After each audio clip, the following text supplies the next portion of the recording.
Good evening, and welcome back. Tonight, we're setting sail into one of the most dramatic chapters of the past, the Viking Age. Who were the Vikings? Were they raiders and warriors, or traders, explorers, and settlers? How did they sail across open seas in their longships, and what drove them from the fjords of Scandinavia to the shores of England, Ireland, France, and even as far as North America? The Viking Age lasted for centuries, leaving behind sagas, treasures, battles, and myths that still shape how we imagine them today. We'll look at where they came from, how their society worked, and the mark they left on Europe and beyond. It is a story of ambition, survival, and constant movement, carried on the tides of the North Sea. As always, I'd love to know where in the world are you listening from, and what time is it for you? Whether you're lying down, preparing for sleep, or simply curious about history, I'm glad you're here. Now, let's begin. The story begins in a country of stone and water. Along the long coasts of Norway, the mountains break straight into the sea. In Denmark, the land lies low and green with wide beaches and shallow inlets. Sweden stretches east with forests and lakes that seem to have no end. Winters are long, summers are brief and full of work. The soil is decent in places and thin in others. A family that wants to thrive must be clever with what the land allows. Most people live on scattered farms that gather into small villages along fjords and sounds. The house is long and low, with walls of timber and turf. Smoke stains the rafters. A central fire warms the hall and cooks the porridge. At one end sleep the family and their guests. At the other end stand stalls for the animals when the cold bites hard. The hall is more than shelter. It is where feasts are held, bargains sealed, and stories spoken late into the night. A visitor sees carved posts, woven wall hangings, and bright brooches catching firelight on the chests of the women. The loom stands near the door. Wool and linen move through skilled hands into cloaks and tunics that keep out the wind off the sea. Life follows the seasons. Spring is for ploughing and sowing barley, rye, and oats. Summer is for fishing, haymaking, trade, and short voyages along familiar coasts. Autumn is for slaughter and smoke houses. Winter is for mending gear, telling tales, and planning. Cattle and sheep feed the family. Fish and seals fill the racks. Honey sweetens mead. Ale cools in the shade. The people know which herbs to gather and which trees give the best boat ribs. They dye cloth with madder, woad, and weld. They work iron in small fire pits that turn bog ore into the bars. A smith can hammer into axe heads, knives, and nails. Society has ranks you can see, at a glance in the cut of a cloak or the weight of a silver arm ring. At the bottom are thralls who labor for others. Above them stand the free folk who till their own fields, build their own boats, and meet in the local assembly. At the top are chieftains and jarls who hold land, command men, and keep order. Law rests in memory. The law speaker recites it. Quarrels can bring blood and feuds, but most are settled with gifts and payments set by custom. The assembly, called the Thing, gathers in clearings or on low hills. There the free declare judgments, swear oaths, and choose leaders. There too they trade and seek news from other coasts. The people look sharp and keep themselves clean by the standards of their age. Combs of antler, tweezers, and ear spoons lie in many graves. Men wear their hair, and beards trimmed to fashion. Women fasten their dresses with oval brooches and string bright beads between them. Saturday is known as the washing day. Strangers notice it. So do the neighbors across the sea. Belief runs through every act. The gods and spirits share the world with men. Odin favors poets and kings.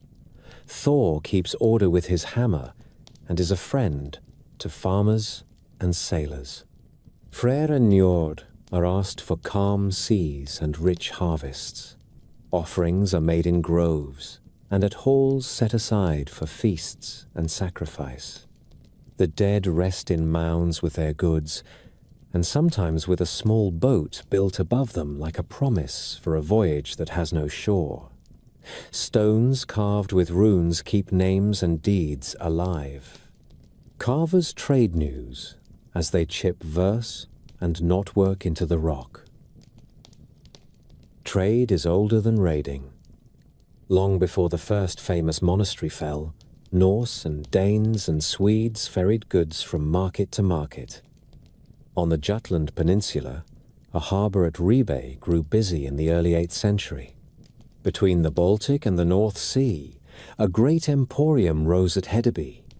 In Norway, a market town called Kaupang took shape by a good anchorage. Merchants came with amber from Baltic shores, furs from deep forests, walrus ivory from the far north, and fine swords whose steel had crossed many hands. In return, they took salt, glass, wine, and the coins that made weight and value easier to measure. These harbours taught young men to reckon winds and currents. They taught them the look of rich cloth and the sound of an easy target. All of this rested on wood and sail. The shipwright is as important in these lands as any chieftain. He chooses oak for the keel and ribs. He splits planks and overlaps them, so the hull flexes with the sea. He drills clean holes and pegs them with iron rivets, made by a smith who knows his craft. He shapes a steering oar and fastens it on the starboard side. He sets a mast at the heart of the ship and rigs a single square sail woven of greasy wool that sheds water and swells to the wind. The hull draws little water. She can slip across shoals and run up shallow rivers. A crew can row her when the wind fails, and beach her almost anywhere. Figureheads ride the prows when men want to frighten their foes, and are taken down when they want to pass in peace. Knowledge of the sea is a kind of memory. The elders teach the youngsters which clouds mean a wind from the west, and which mean a turn in the night. They follow whales and seabirds when land must be near. They steer by the sun in summer, and by bright stars when the nights are clear. A man with a good eye can make a compass of his own mind. He can hold a course long enough to bring his people to a known headland or a new river mouth, where cattle graze and church bells ring. Politics in the north is a patchwork. Dozens of small realms rise and fall within a few lifetimes. A strong chieftain gathers men with gifts and good luck. He calls them to feast in his hall and sends them home with silver, swords, and fine cloth. In return, they come when he needs them. When a rival grows strong or a famine bites, men shift allegiance. Marriage ties and fosterage knit families across valleys and fjords. Ambition breeds travel. A younger son without land looks toward the sea. A leader with many mouths to feed looks toward the coasts of neighbors who leave their wealth on islands and in river towns, with little more than a wooden palisade between treasure and tide. Word from the south carries the scent of gold and incense. Monastic houses keep relics and silver vessels, and rely on prayer more than walls. Kings quarrel as much as they rule. Riverways flow like open roads into the heart of rich countries. A fast ship and a hard crew can move farther and strike sooner than any warning can travel by horse. It is not only hunger that pulls men from their farms. It is the promise of honor, silver, and a better life for their children. So the last years of the 8th century find the North poised on the edge of change. Markets hum, halls are crowded, ships slide down greased ways into cold water. Old gods still take their due. New thoughts trouble the sleep of bold men. They have the craft, the will, and the means. The only question left is where the first blow will fall. Summer came soft to the North Sea that year. On clear days, the Farne waters lay the color of steel with a sheen of light across the swell. Beyond the tidal flats and shifting channels stood the low rise of Holy Island. The monks called it Lindisfarne. At low tide, a causeway joined it to the mainland. At high tide, the sea made it an island again. For a century and a half, it had been a place of prayer and learning. King Oswald had welcomed the monk Aidan from Iona to found the monastery there. From that time, the word spread out of this quiet place into the kingdoms of Northumbria. The monks copied books and taught boys their letters. They kept the relics of Cuthbert and told how he had lived as a hermit on the harsh rocks to the east. They had made a gospel book in his honor that glowed with careful paint and gold leaf. Pilgrims came to see the shrine. No walls ringed the buildings. The sea was the fence and the grace of God the watchman. Old writers say the heavens warned the north. They speak of storms and strange lights, and of fiery shapes like serpents in the sky. Whether that was true or not, the fear in their words is plain. The first the monks saw of real danger was not in the air, but on the sea. Long and low to the water, with a single square sail, full to a fair wind, a line of ships drew near. They were not the heavy traders that sometimes put in for water and news. These were light craft from the rock coasts that faced the midnight Sunday. The hulls were narrow and quick. The draught was so shallow that a child could wade where these ships could pass. Men at the oars kept time. Shields hung along the gunwales. Carved heads at the prows made brave faces to meet the surf. No warning reached the shore in time. There was no garrison at Lindisfarne, and no strong house to bar. The monks who saw the sails would have rung a bell, called to their brothers, and gathered at the church and the shrine. They were met by men in mail shirts and leather, with spears and axes and sea-axe knives at their belts. The raiders did not come to pray. The simple timber and stone could not hold them. Doors gave way to the weight of a shoulder or the bite of an axe. The sound inside was the sound of breaking wood and falling vessels. There was shouting in a tongue the monks did not know. The raiders knew what to look for in a church: silver cups for the altar, gold-bound books, reliquaries and candlesticks, vestments fine enough to ransom a ship. These things could be turned into silver by the ounce. Men who tried to guard them were cut down or driven out. Those who could run fled to the flats and the grasses. Some were taken to be sold abroad. Others lay still before the altar. We hear of this day first because of letters.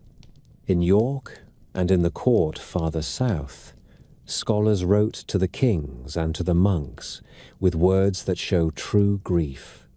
They call the raiders heathen men and speak of blood shed around holy places. They ask what sin brought such a judgment and what penance might stay further blows. In their shock, we see how sudden this new kind of war felt. Armies had fought armies before, Kings had raided their neighbors, but men who came from the sea in swift ships and struck at places of prayer without fear of curses or kings seemed like a new plague. The choice of Lindisfarne was not only luck. The island lay close to rich coasts. The monastery sat with little more than faith to guard it. The tides helped the raiders come and go. A fleet could wait beyond the horizon and slip in on a high tide.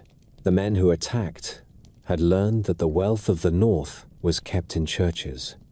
They had learned that monks wore no mail and that a day on the right beach could feed a crew for a season. They had learned that a ship like theirs could be dragged above the wash of the water and be safe by nightfall. These men were not wild fools set loose. They were crews that had handled rope and oar since boyhood, led by chieftains who measured risk against reward like any lord of the south. The shock ran wide. The kings of Northumbria were not strong enough to strike back across the sea. They could punish a neighbor for a cattle raid. They could not chase men who vanished with the tide. Markets and monasteries along the east coast grew watchful. Some raised small fences or ditches. Some placed watches near the shore. Wealth was moved inland, where carts could carry it along Roman roads to the safety of hills and stone halls. That helped a little, and not for long. What the men of Lindisfarne suffered was not an end. It was a beginning. The same summer, and the summers that followed, saw more ships feel their way along the broken line of the coast. They learned the inlets, the sandbars, and the mouths of rivers that cross the English lands. They learned where bells called men to prayer and where tolls were collected. Within a year, another holy place at Jarrow felt a raid, and soon the Scots and the Irish coasts learned the same lesson. The islands that had sent out saints now saw strangers come in with iron and fire. Yet, even in ruin, the monks of Lindisfarne endured.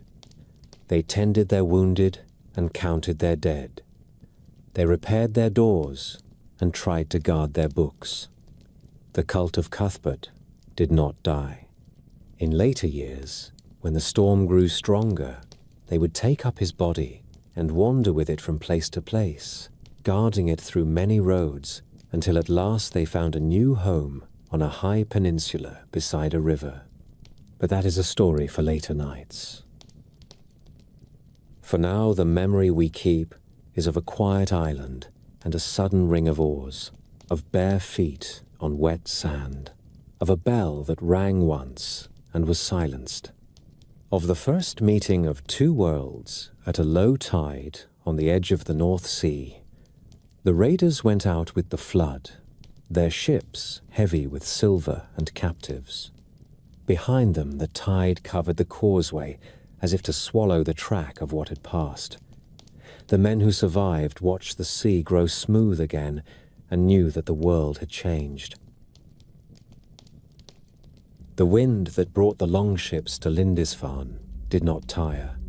It carried the same lean hulls along the broken edge of Britain, where cliff and sandbank trade places without warning, and where a fast tide can lift a boat like a hand.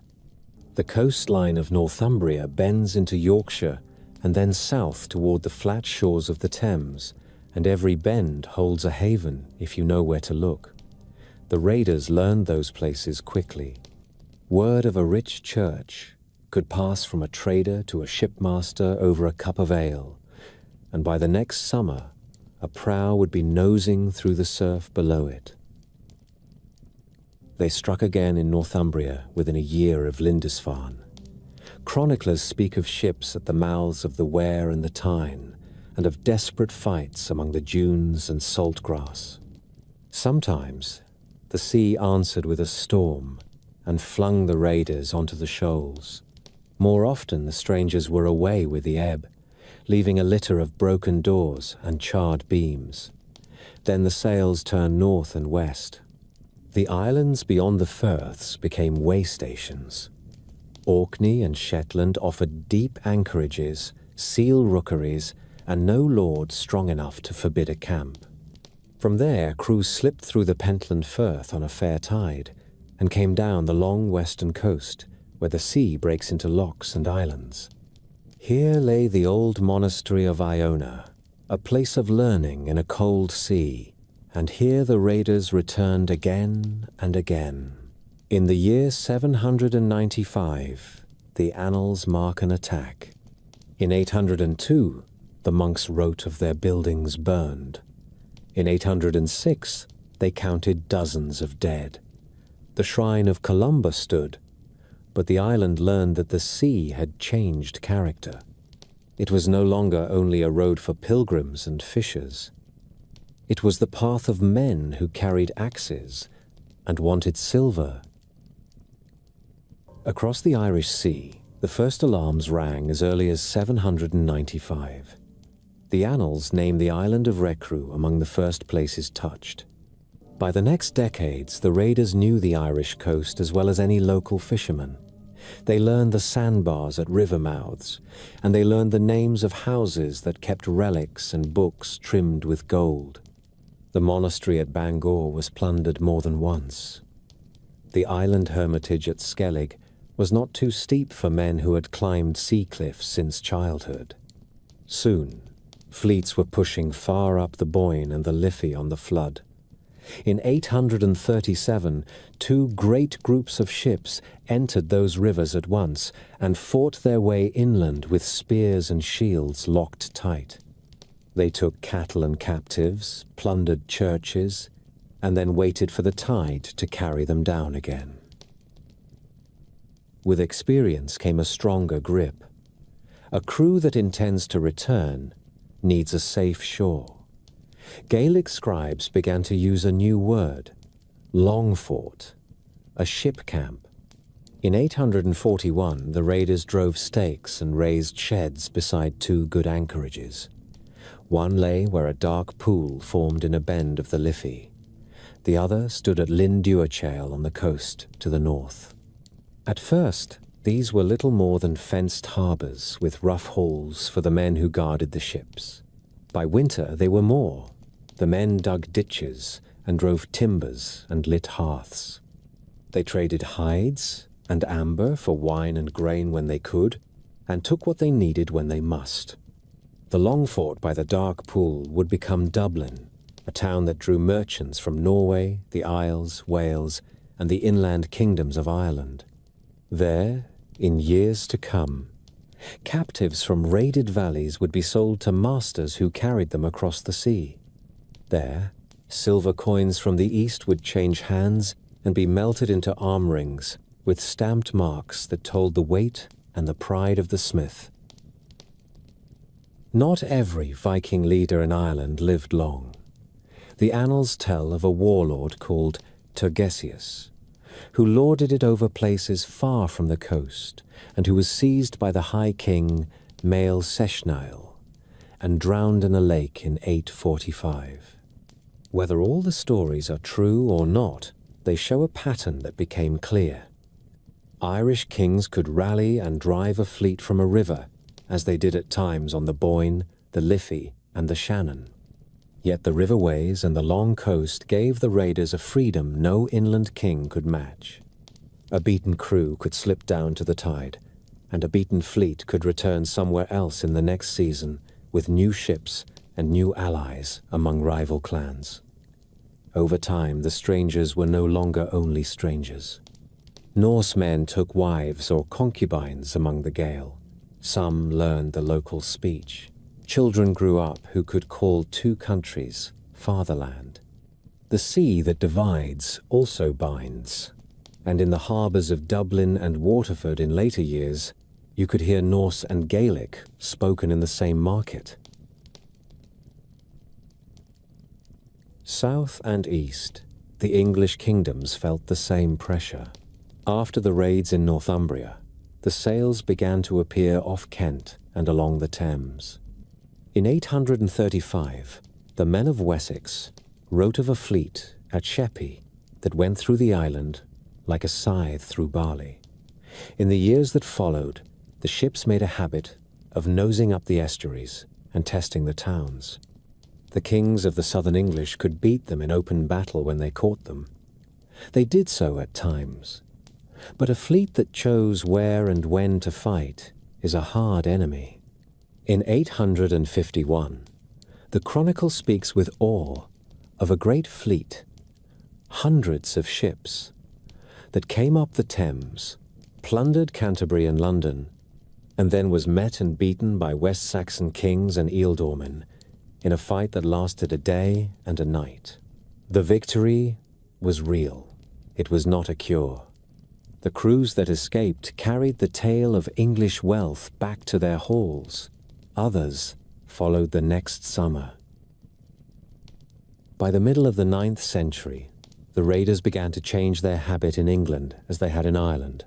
They started to winter. At first, a fleet would stay in an island marsh like Thanet and live off what they could take within a day's march. Then they built shelters and corrals and made longer plans. A wintering camp meant that the men did not need to sail home. It meant that come spring, they were already in place to strike inland along the old Roman roads and the water meadows that led to every old town. It also meant that they might be tempted to stay for good. A few turf walls and a row of huts can become a hamlet. A hamlet with a good anchorage can become a market. Once there is a market, locals come to trade and bring gossip and maps in their heads.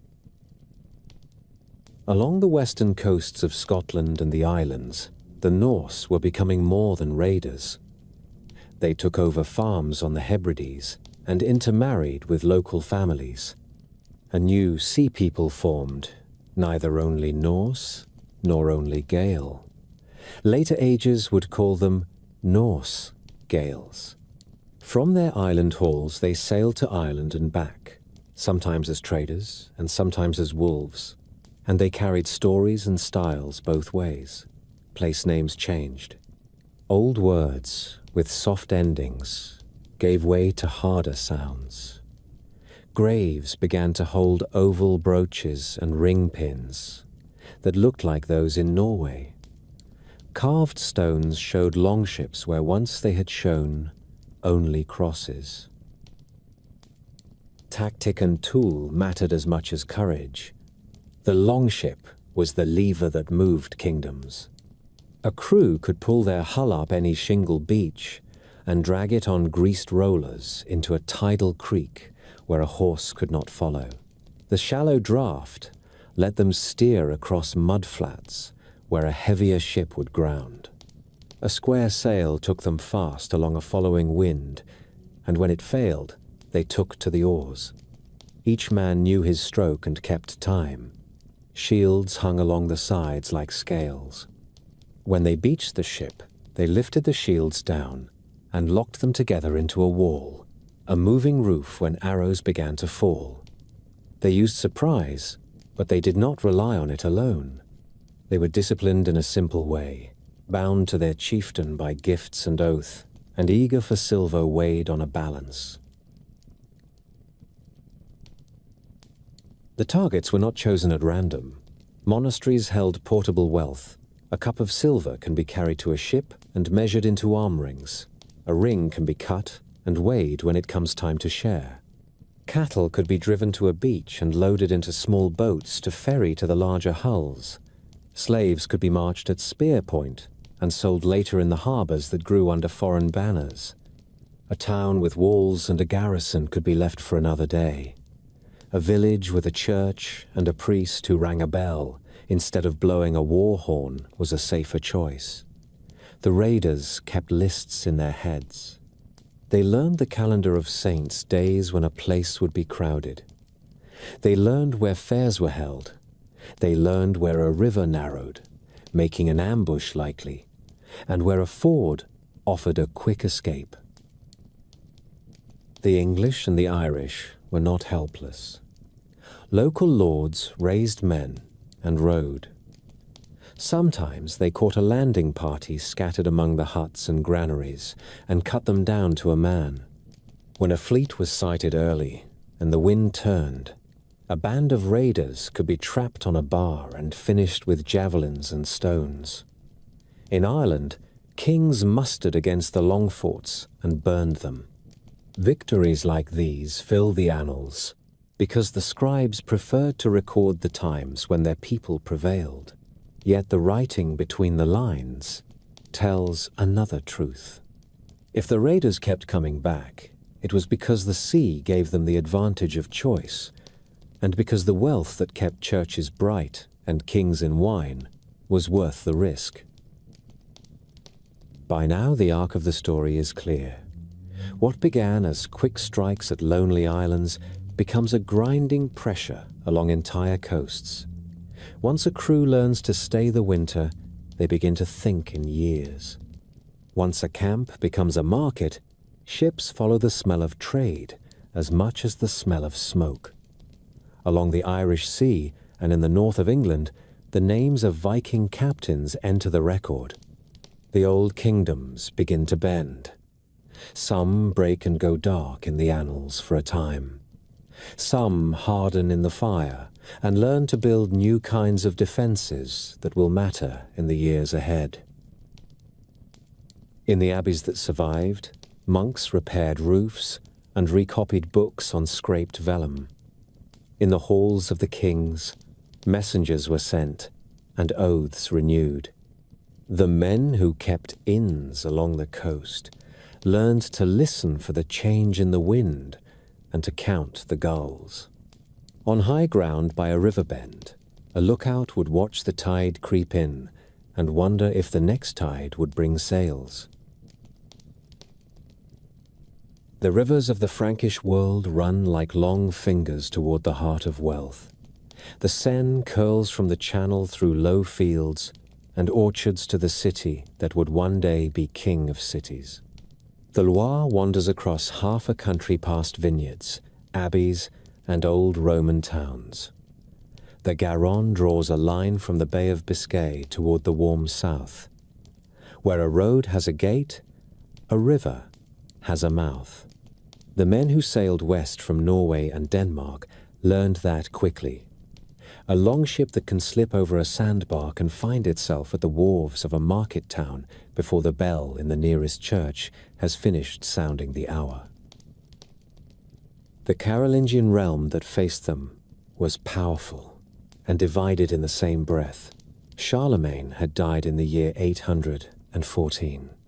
His son had tried to hold the whole together, and after him the grandsons fought and bargained until they cut the empire into parts at Verdun in the year 843.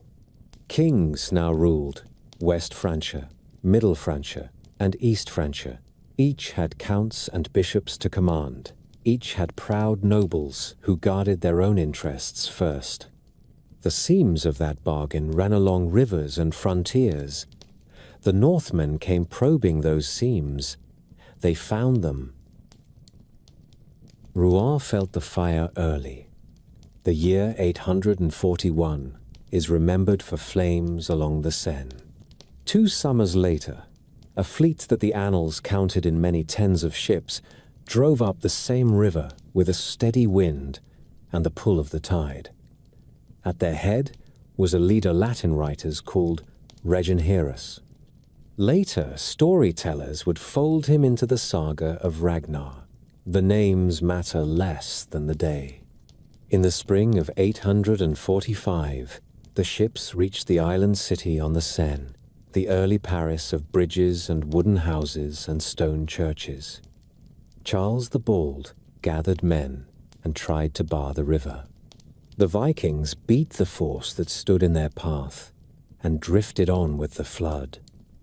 They anchored below the walls and set about their work. The city could be stormed and lost in blood, or it could be spared. The king chose to buy time. 7,000 pounds of silver passed into Norse hands, and the ships swung out with the ebb, passing the crosses on the riverbanks with their decks heavy and their crew in good humor. Ransom had found its price, and a word entered Christian Latin with a sour taste: Danegeld. The riverways taught the raiders more than the value of silver. They learned the calendar of the Frankish year. They knew when the Loire was high, and when summer drought turned it into a ribbon with shoals that trapped a deep-keeled ship. They learned to strike when the tide and the wind were with them, and to wait when they were not. They made islands into strongholds. Orsel on the Seine became a camp that troubled Rouen and Paris for seasons. The marsh at Noirmoutier, by the mouth of the Loire, served as a base for strikes into the valley beyond. When they wished, they could turn south. In the year 843, the city of Nantes was taken and sacked on the feast of St. John, with clergy and people cut down among the altars. The shock was as deep as any felt in the north of England. It did not stop the ships that followed. Angers, Tours, and Orléans learned the look of longships against the river light. The abbey of Saint Martin at Tours, long a place of pilgrimage, was stripped more than once. Monks carried relics inland in the hope that holy bones could outrun hulls and oars. Along the lower Loire, the Northmen sometimes fought one another for the right to plunder or to tax the plunder of others. It was a trade like any other, only the goods were driven on the hoof, and the coin was silver measured on balanced scales. Towns that could be fortified learned to bar their bridges. Those that could not learn to bargain. Each year that passed added a little Norse to the market speech of the valleys. The ships went farther than the Loire and the Seine.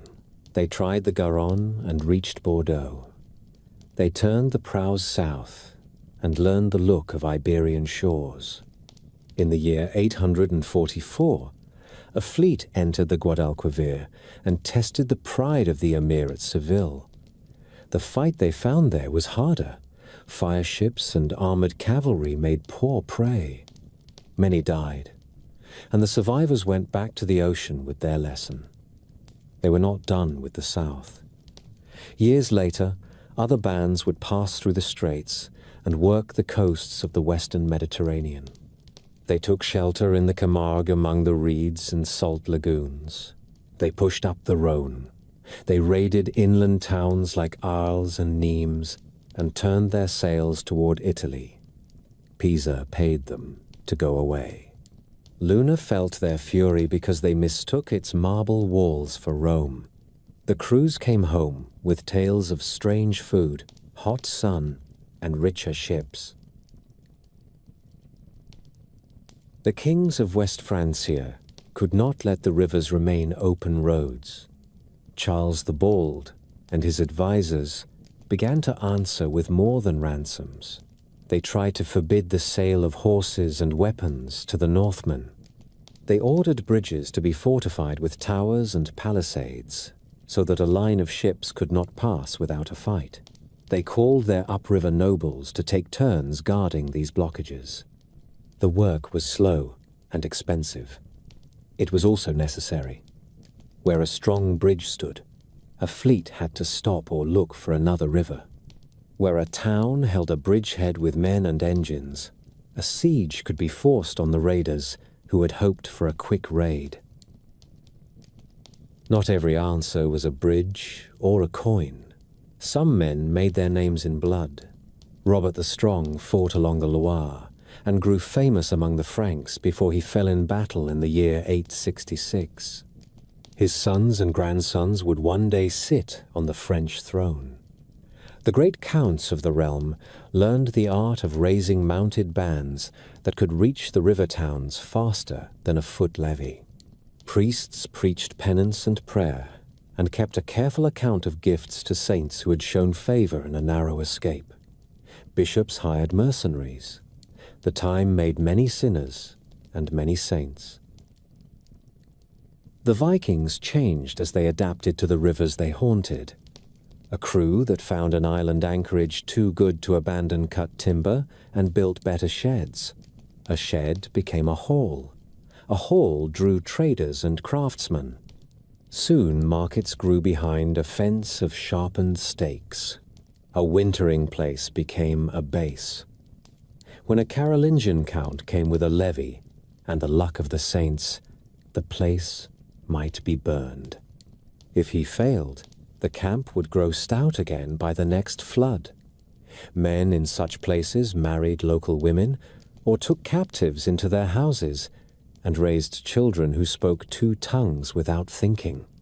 In the taverns of the Lower Seine, the talk began to mix with strange words, and the weights on the scales were stamped with marks used in northern halls. The pressure on the Frankish heartland did not ease. In the last quarter of the 9th century, a greater siege would fall on Paris, with a host of ships and men camped below its walls for long months. The city learned to endure behind new bridges and towers, while counts and kings bargained and fought around them. That long test belongs to another page. What matters here is the pattern that had already settled in by mid-century. The Northmen had learned the roads of the Franks. They had learned the prices, the seasons, and the habits of a river war. They were no longer visitors. They were part of the map. By the same years, the sails were thick again along the English coast. Winter camps in Francia had proved that a crew could live off a hostile land.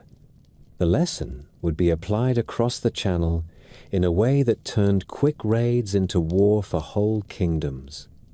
When fleets came now, they were not only hungry for plunder, they were willing to fight for soil. The year was 865, when a fleet crossed the narrow sea and beached its ships on the sandy shores of East Anglia. The chronicle calls them a great army. The phrase in the old tongue is Mysel here. It was not a summer raiding crew looking for quicksilver. It was a host that came to stay. They went ashore near Thetford and made peace with the East Anglian rulers in a fashion that suited them. They took horses and supplies and wintered on good ground while they weighed the kingdoms around them. Names from later saga and Latin annals gather about this host: Ivar the Boneless, Halfdan, Uber. Soon another leader would come to the fore who the English would learn to fear. His name was Guthrum. When the winds turned and the roads dried, the army moved north toward the rich plain of the Humber. Northumbria had torn itself with civil feuds. Rival kings Osbert and Aiel had fought each other while the walls of York grew old. On the first day of November, in 866, the Norsemen took the city by surprise and made it their winter hall. The next spring, the two Northumbrian kings set their quarrel aside and marched together to take York back. The fight was hard in narrow streets and against high timbers. Many fell on both sides. Both kings died in the press. The victors placed a client ruler on the throne and settled to count their dead and their spoils. York had become a Norse stronghold on English soil. From York, the army moved like a tide into the valleys of Mercia. In 868, they came to Nottingham and threw up works. Burgred of Mercia called for help, and Wessex answered. King Ethelred and his younger brother Alfred rode north with their war bands and stood bold in front of the Norse camp. The Northmen would not give battle there. They were patient. They took gifts and rode out the winter by their fires. The West Saxons went home with the lesson that this enemy chose ground and season, as a hunter chooses a blind. The host wheeled east in 869 and fell on East Anglia. At Thetford, they made a new base and turned on King Edmund. Later ages would sing of his death and call him a martyr. What is certain is that he faced a force he could not throw back, and that by the end of that year, East Anglia lay under foreign rule. Coins were struck soon after with the names of Norse kings who now claimed that land. That they stamped their names on silver tells us they meant to rule and not only to plunder. The next year brought a larger storm. In 871, a new fleet and fresh war bands came to join the army. The English called them the Great Summer Army. The fighting in Wessex that year was relentless. The Norse wintered at Reading, where the Thames and the Kennet meet. From there they sent out strong columns. King Aethelred and Alfred gave battle in quick succession.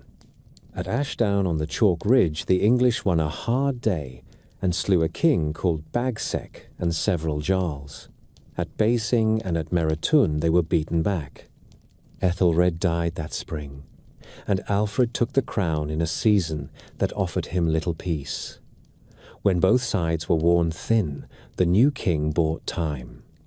He made terms that sent the army from his door. It was a bargain for breathing room, and not an end. The army flowed again through the lowlands. It went to London then, back to the Trent and the Witham. In 873, they wintered at Torksey in Lindsey, where rich pastures could feed both men and their horses. The next season they shifted to Repton on the River Trent and cracked Mercia. Burgred fled over sea. A pliant ruler named Ceolwulf took his place with a promise to hold the western half of the kingdom for the Norse interest. Repton left marks in the earth that still speak. Archaeologists have found a great D-shaped enclosure and a mass burial where hundreds of bones were thrown together with care for the weapons and little care for the bodies. A single tall barrow rose nearby, with a warrior laid out under it, with slain companions around him like hounds. The ground at Repton shows that the chronicle did not exaggerate when it called the host great. In 874, the army split. Halfdan led one part north and settled in Northumbria. He took his men to the valleys of the Tyne and the Wear and shared out fields to farm. The other part turned south and east under Guthrum and his fellows. They wintered at Cambridge in 875. The next year they slipped into Dorset and seized Wareham. Alfred ringed them with a field army and tried to starve them into terms. Guthrum swore oaths on a sacred ring. He gave hostages and promised to leave Wessex. Then he broke his word in the night and rode out. The fleet that came to help from the north was broken by a storm off the Dorset coast. Even the sea can be an ally when it chooses. In 877, the army moved to Exeter. Alfred caught them again and held them fast until the wreck of their ships and scarcity of food forced them to ask for peace. They moved into Mercia and cut that kingdom like a loaf. The western slice was left to Ceolwulf. The eastern lands fell to the Norse and would soon be called by a new name, the Danelaw. But Guthrum was not done with Wessex. In the deep of winter, early in the year 878, he struck without warning. On a night near the Feast of Epiphany, he surprised the royal household at Chippenham. Alfred barely escaped with a small company and hid himself in the marshes and willow thickets of the Somerset levels. The tale that survives remembers him keeping watch over a hearth and burning a peasant woman's cakes in his care, while his mind ran on war and duty. Folklore likes a king in rough clothes. The truth beneath the tale is that he gathered men quietly from Somerset, Wiltshire, and Hampshire, and chose his moment well. By Easter he had a force again. He raised his standard at a place called Egbert's Stone, and from there he marched to meet Guthrum. The two hosts came together near Eddington under the Chalk Downs. The old writers do not give us the long speeches of heroes, but they give us the shape of the day. The shield walls closed, spears thrust, axes rose and fell. The English line held and then pushed. When the Norse broke, They fell back to a fortress and endured a siege that stripped their stores and their courage. After 2 weeks, they asked for terms. Alfred gave them. Guthrum and many of his leading men were baptized with Alfred standing as sponsor. The rite took place at Aller, near the king's own refuge at Athelney. For a week afterward, Guthrum sat in feast at Wedmore, and though people later speak of a treaty signed in that place, the formal boundary and the rules that governed the peace were likely set down a little later, when tempers were cooler. The agreement that followed changed the map of England. The boundary ran by rivers and ancient roads from the Thames to the Lee and on to Bedford, and then along Watling Street into the Midlands. East of that line, the law of the Northmen and the customs of their jarls would hold in many things. West of it, Alfred would rebuild. He began to raise fortified towns on a new plan. Earth banks and timber revetments circled markets and river crossings. These burhs gave refuge to farming folk and made the longship a little less terrible. He called men to serve in turns, so that one part of the levy could fight while another stayed to harvest. He saw to coinage and to law codes. He was a king who had learned from defeat and from the patience of his enemy. The great army itself did not vanish with the peace. It settled into the lands it had taken. In East Anglia and across the 5 boroughs of the Midlands, new markets grew at Nottingham, Derby, Leicester, Lincoln, and Stamford. Place names shifted. Fields were measured by new words. Farmsteads took on the look of both worlds. Viking rulers issued coins and sat in halls where English merchants bargained as easily as Norse shipmen. Halfdan and his settlers ploughed the river valleys of the north and turned raiders into farmers who still kept a sword by the door. The story of the army became the story of new kingdoms planted in foreign soil. What this long struggle did was set a balance that would hold for a time. A strong English king had learned to defend his land with walls and plans. Norse lords had learned to rule as well as raid. The next chapters of the saga will show how men who once came for silver learned to take oaths from Frankish kings and to guard the Seine rather than burn it, and how a chieftain named Rollo traded his prow for a ducal chair. Paris learned first how a river could be both shield and snare. In the winter of 885, a vast fleet came up the Seine, hull after hull riding the flood like a forest of masts. They met a city that had learned from earlier years. Bridges were braced with towers. The waterway was chained and watched. Count Odo stood with the townsmen and the clergy on the walls, while bishops carried relics along the parapets and sang in bitter cold. The Northmen ringed the island city and tried fire and rams and ladders.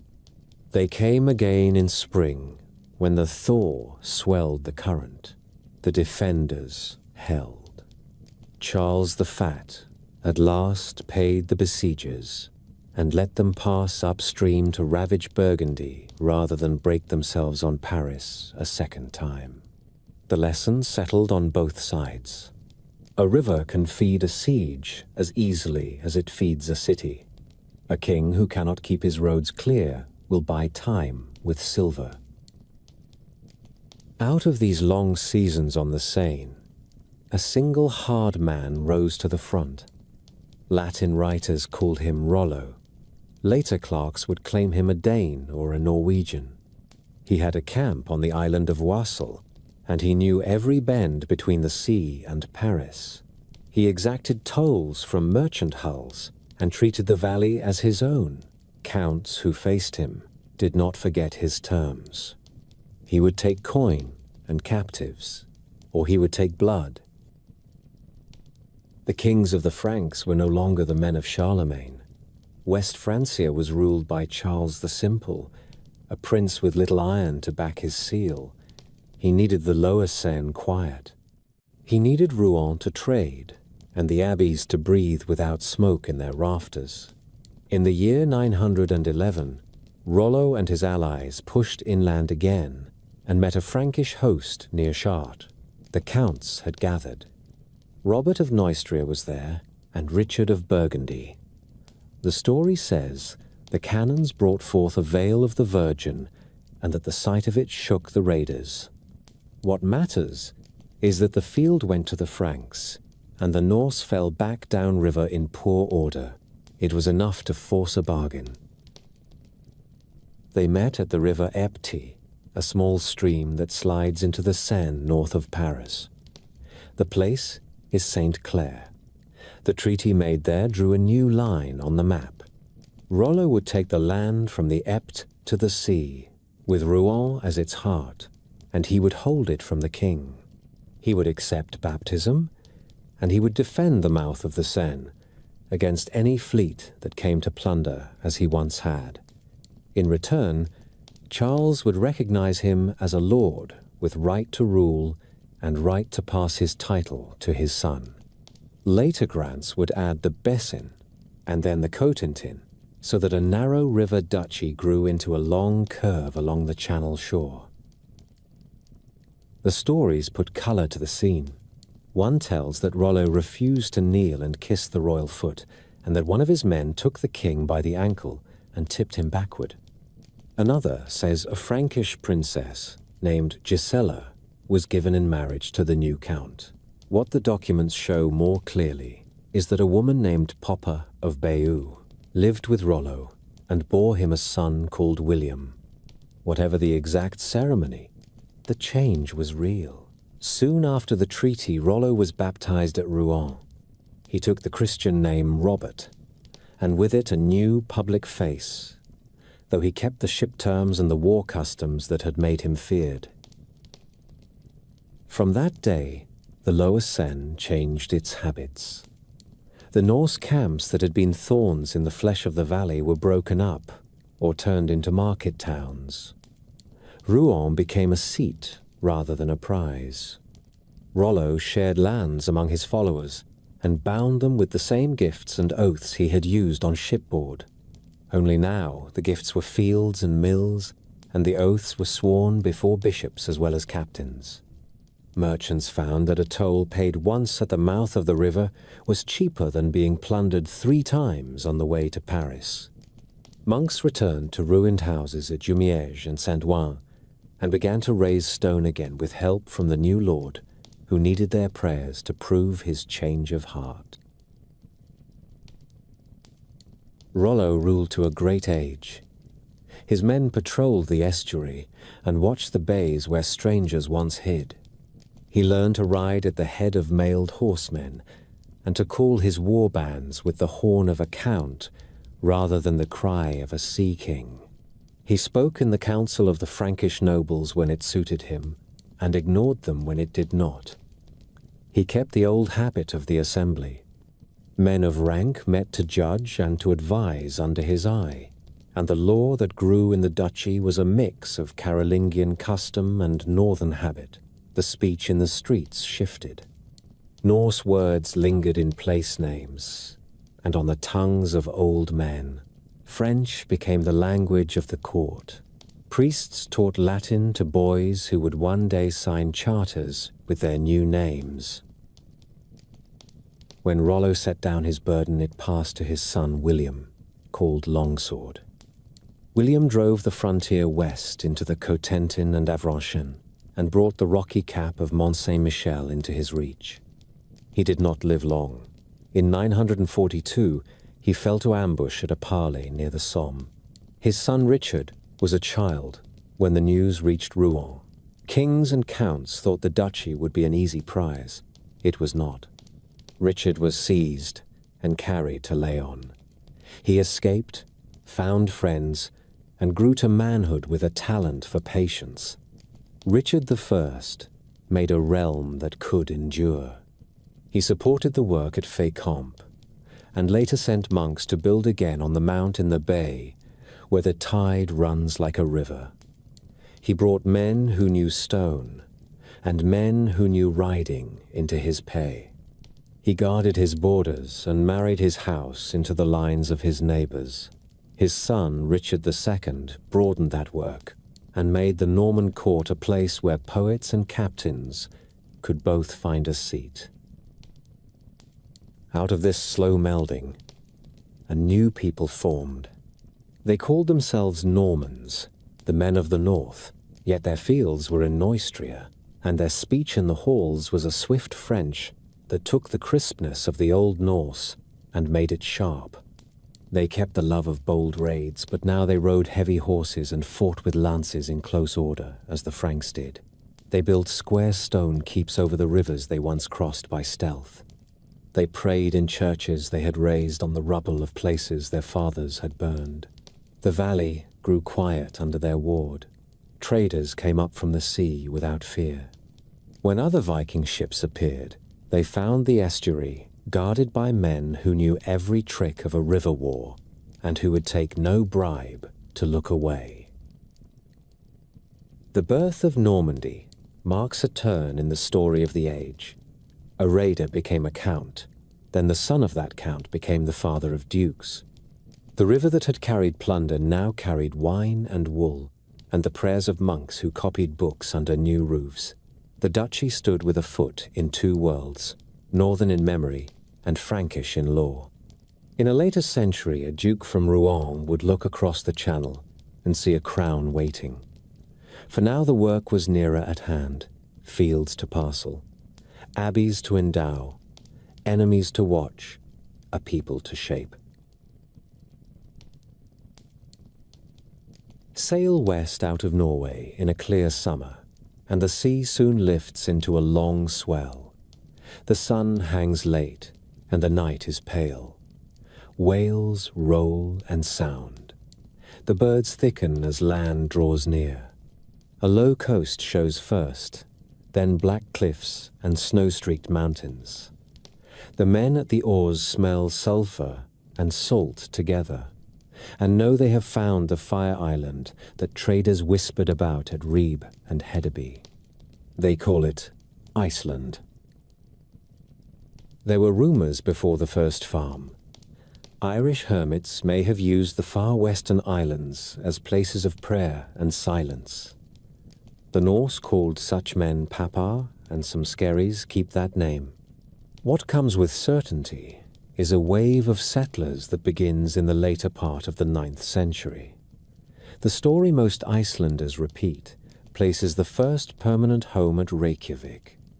Ingolf Arnason stands on a bare shore and marks out a hall near steaming pools where driftwood lies thick after winter storms. He would not be the last. The years that follow are called the land taking.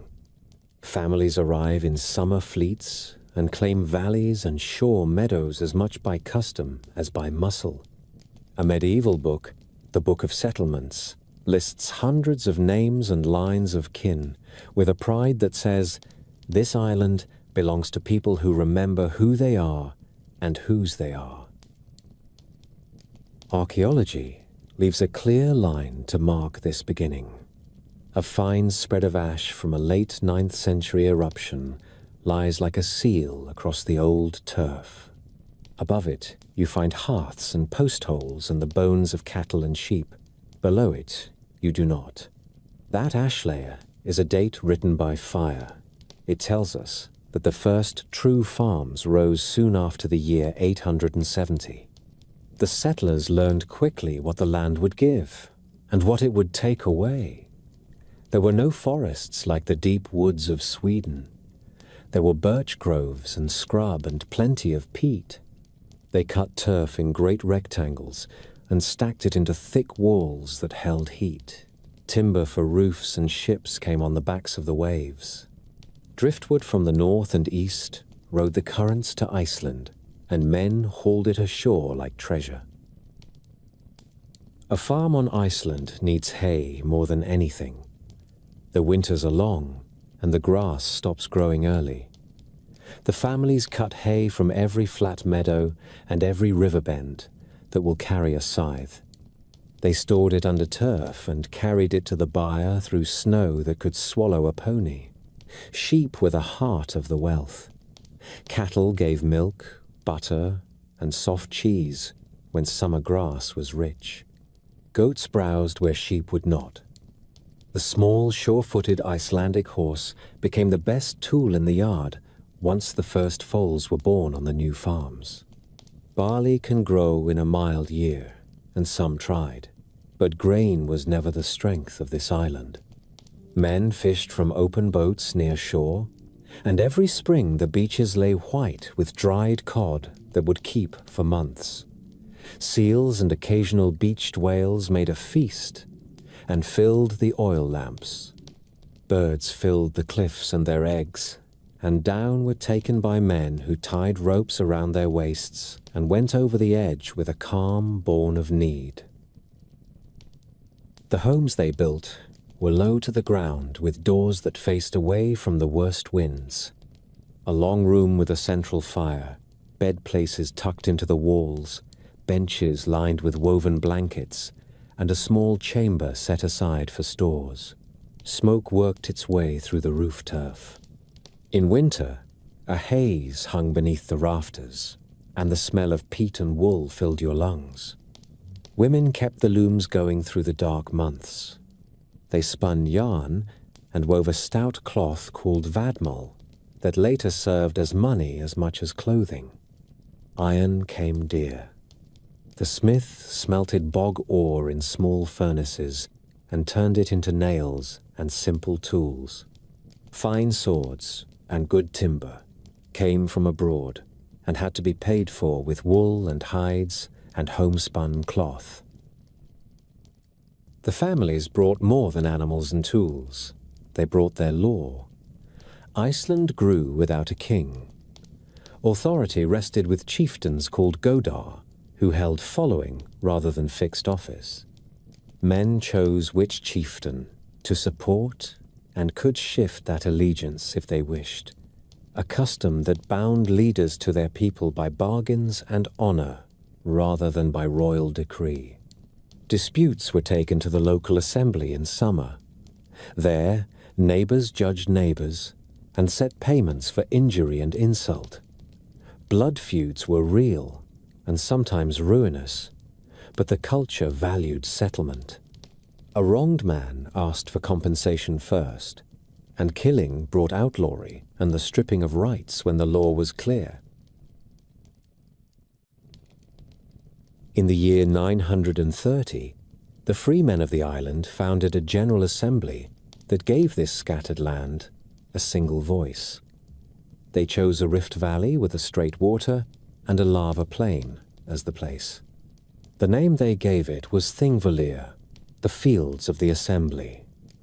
There they raised booths of turf and cloth each summer and camped for 2 weeks while cases were heard and bargains struck. A law speaker stood on a natural rock and recited the law from memory while the crowd listened. If a point of law was unsettled, the speakers and chieftains argued it and set a new rule. Quarter courts took cases from the 4 regions of the island. A 5th court later heard the hardest disputes. This was not a realm of parchment and seals. It was a realm of memory and public witness. Yet it worked. The Althing became the oldest working parliament in Europe and the heart of Icelandic life. Belief filled that valley as much as law. The old gods were honored in farm halls, with small carved idols, and in larger feasts at the houses of leading men. Thor was dear to farmers who wanted fair weather and steady pasture. Freyr had his place in ritual for good harvests and good years. Odin kept his following among poets and men who thought high thoughts about fate. Blot feasts fed gods and guests together, and there were hearsay and slanders in later Christian books about darker sacrifices, but much of religion seems to have been community, food, and oath taking under the eyes of powers that watched. In time, a new faith arrived, on the same ships that carried iron and wine. Missionaries and merchants talked in the booths at Thingvellir. Kings in Norway pressed their kin overseas to accept baptism. The decision came around the year 1000. The island stood on the edge of civil war between Christian households and those who held to the old ways. The Althing put the choice on the shoulders of one man, the law speaker, Thorgeir. He lay beneath a cloak and thought for a day and a night, then stood and gave a settlement that kept the peace. The island would be Christian in law. Heathen practices would be set aside. Yet for a time men might still sacrifice and eat horse meat in private if their conscience bound them to the old ways. It was a clear-minded compromise, and it worked. Churches rose, priests learned Latin letters, and a literature began that would later give us the sagas. The gods did not vanish from memory. They passed into story and poetry, where they still live. Everyday life did not depend on gods or kings. It depended on weather and work. Families learned which hayfields flooded in bad years and which springs ran even in drought. They learned to read the cloud off the glaciers. They shared labor at shearing and slaughter. They matched sons and daughters for marriages that bound farms and valleys. Feasts served as courts and news houses. Skalds earned their keep with verse that named deeds and weighed men by an old measure of honor and generosity. The island was a web of reputations that could lift a man or sink him, and the strongest net of all was kin. Iceland did not rest only on its own strength. It looked back to Norway and to the isles between Scotland and Ireland. Many settlers came by way of Orkney, Shetland, and the Hebrides, and they brought speech and skills from those places. The bloodlines of the island show a blend that later scholars would trace in bones and in living faces. Fathers often came from Norway. Mothers often had families in Ireland or the Scottish coast. The words in daily talk kept traces of both. Place names tell the story even without a book. The Westman Islands off the south coast carry a name given by Norsemen to Gaelic folk. A story in the old histories tells of a settler whose Irish thralls rose against him and fled to those islands, only to be hunted down by his kinsmen. In that tale you hear friendship and cruelty, kinship and conquest, all mingled in the way of frontier places. Trade grew as sure as winter. By the late 10th century, the island sent out wool cloth as its chief export and took in timber, iron, and grain when there was grain to spare. Ships from Norway came in summer, when the seas were easiest and the winds more kind. Over time, Norwegian kings would claim the right to control that trade and to take oaths from Icelandic chieftains. But that belongs to later chapters. In the age we are telling, the island feels new and raw. The sagas that look back on it call it the age of settlers and the age of heroes, and sometimes they make blood run hotter than it likely did. The bones in the ground tell of long work and careful thrift more than they tell of spear thrusts. From the far western bays of Iceland, the coast of Greenland lies over the horizon, a long way and a risky one, but close enough for men who trust their craft and their luck. The first steps were taken by accident and by exile. Among the settlers in Iceland was a red-haired man with a temper and a gift for leadership. He is remembered as Eric the Red. After a killing and a sentence of exile, he loaded his household and friends into stout ships and went west on a guess that men had seen land there. He found a coast of ice and stone with green outwash meadows at the head of fjords. He spent 3 summers searching and 2 winters waiting, and then sailed back to Iceland with a plan and a sweet name. He called the place Greenland. He said men would be more willing to go there if it had a fair name. He was right. In the 982nd, he led a colonizing fleet and made his main farm at Brattahlid, near the head of a long fjord in the southwest. Others took land along that same shelter chain and farther north in a second cluster. Later, people called them the Eastern Settlement and the Western Settlement. In truth, both stood on the same side of the great island, where the current makes the climate less cruel and the sun has a better chance of ripening grass. The farms followed the same pattern as Iceland, but with tighter margins. Pastures were small. Hay meadows were precious. Cattle herds were signs of honor, but sheep and goats kept families alive. Men hunted seals and seabirds in season and pushed inland for caribou when they could. Walrus tusks were the treasure.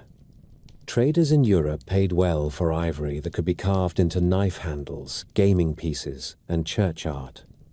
A ship that came home with tusks and hides settled many debts. Greenland did not become a world apart. A bishopric rose at Gardar in the 12th century, and churches stood at many farm sites from early on. A stone church at Havalsi still keeps its walls. A wedding was held there in the early 15th century, the last firm notice of the Norse in that place. Before that late silence, there were centuries of steady life. Summer ships came from Iceland and Norway when winds and fortune aligned. The people of the settlements sent out wool and hides and ivory and took in iron and timber. They mended boats with driftwood when the imported planks ran out, and they saved every nail. They built houses with thick stone and turf to hold in what little heat the sun gave them. They kept the same law forms and the same habit of assemblies as their kin to the east. Even in the best years, the Greenlanders walked a narrow path. A small change in sea ice could cost a ship its safe harbor. A run of cold summers could thin the hay crop and starve cattle. A shift in markets in Europe could make ivory less prized and leave the settlements short of coin for the iron they needed to mend. Their neighbors were not only seals and birds. A people who followed the ice known to us as the Inuit came into the same country in waves, bringing fine skills in hunting on ice and at sea. There were meetings at the water edge, and sometimes there was trade. There were also hard passages that ended in murder on both sides. The sagas carry both kinds of tale, and the earth shows both hunting camps and armed encounters. From Iceland and Greenland, the Western Ocean looked less like an end and more like a road. Hunters went north for walrus and bear, and came home with stories of land still farther west, with forests thicker than any in Iceland. Those tales would tempt a son of Eric and his kin. They would ride a fair wind into a new chapter of the world. For now, our story leaves them mending sails at Brattahlid, and rolling bales of hay into low barns that smell of salt and smoke and sweet grass. News of land to the west reached Brattahlid as scraps of talk. A merchant named Bjarni, lost in fog, had seen low coasts under a grey sky, and turned away because he had no wish to winter without kin. He spoke of a flat stony shore, and then of a forested line farther south. The tale was enough for Eric's son. Leif was a careful man, and bold in the quiet way that changes maps. He bought Bjarni's ship, and gathered a crew that could keep a course by smell and sound, as well as by the Sunday. They loaded the Nar with ropes, spare planks, tar, iron for nails, and what a small settlement would need if luck smiled. Then they waited for a wind that would carry them beyond the known capes and into a sea that had no names. The ice line lay far to the north that year. The first land they met rose low and hard and barren. The stones lay like bones, and the foxes watched without fear. The men walked the beach and found no timber worth the cutting.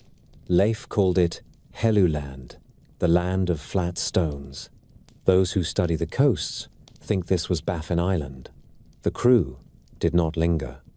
They took the wind again and stood south along a cold shore where the water ran dark with tide and the birds flew in long strings. The next land had deep woods running down to the breakers. They cut a trunk and found good straight grain. Leif named it Markland, the land of forests. Men now put that name on the coast of Labrador. They sailed again with the coast off the beam. Days later, they came to a place blessed with coves and islands and a broad creek that watered low meadows. There was salmon in the current as thick as in a northern river in spring.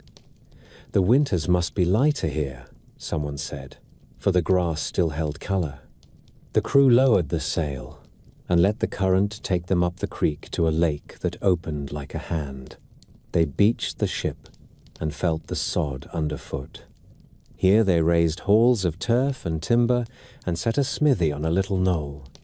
Leif called the place Leif's Booths. The old tales say that one of his men, a southerner called Tirkir, went out and came back excited with grapes in his hands, and that is why the country took the name Vinland. Others say the word may mean a land of meadows, and wine is a later gloss. What matters is this: they found a place where wood was plentiful, fish ran fat, and the winter promised to be kinder than in Greenland. The sagas give more than names. They give the pattern of a year. In autumn, the men cut timber and filled the ship's belly with planks and beams. They built a boat shed and a workshop where skilled hands could repair a hull or shape a new mast.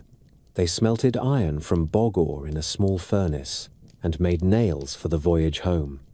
They hunted caribou in the open barrens inland and dried meat for the dark months. They found butternuts along a river shore somewhere to the south, a fruit that does not grow in Newfoundland today, a small clue that later scholars would take as proof that Norse feet reached warmer valleys beyond the first camp. The place we know fits this story lies at the northern tip of Newfoundland. Modern diggers found it in the 20th century, where local fishermen spoke of old foundations under the grass. There were 8 turf buildings there, long houses, a smithy with a clinker of slag, a boat repair shelter, and sheds stuffed with woodworking waste. A bronze ring pin of a Norse style turned up in the peat. A spindle whirl lay where a woman must have spun wool, while men planed planks. It is a quiet proof that the sagas are not the dreams of poets alone. A Norse camp stood on that headland around the year 1000, and it stood long enough to leave iron and ash in the ground. Leif came home safely and earned the by-name Lucky for bringing ship, crew, and cargo through unknown water. Others followed his wake. His brother Thorvald sailed with a new crew to test more shores. He went east along the coast and grounded the keel to mend a broken yard. Scouts found a beach with wooden structures that were not Norse work. They saw people in hide canoes on the water. The sagas call them skrallings, a word for strangers with a cold edge. At first there was no blood. Later there was a fight. Arrows came quick and close.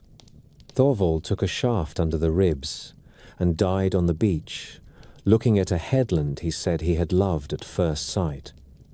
The crew buried him there under a small mark and sailed back with the bad news. A merchant named Thorfinn Karlsefni then tried to make a true colony. He brought 3 ships and 100 and more souls, men and women together, a bull and cattle for breeding, and the will to stay.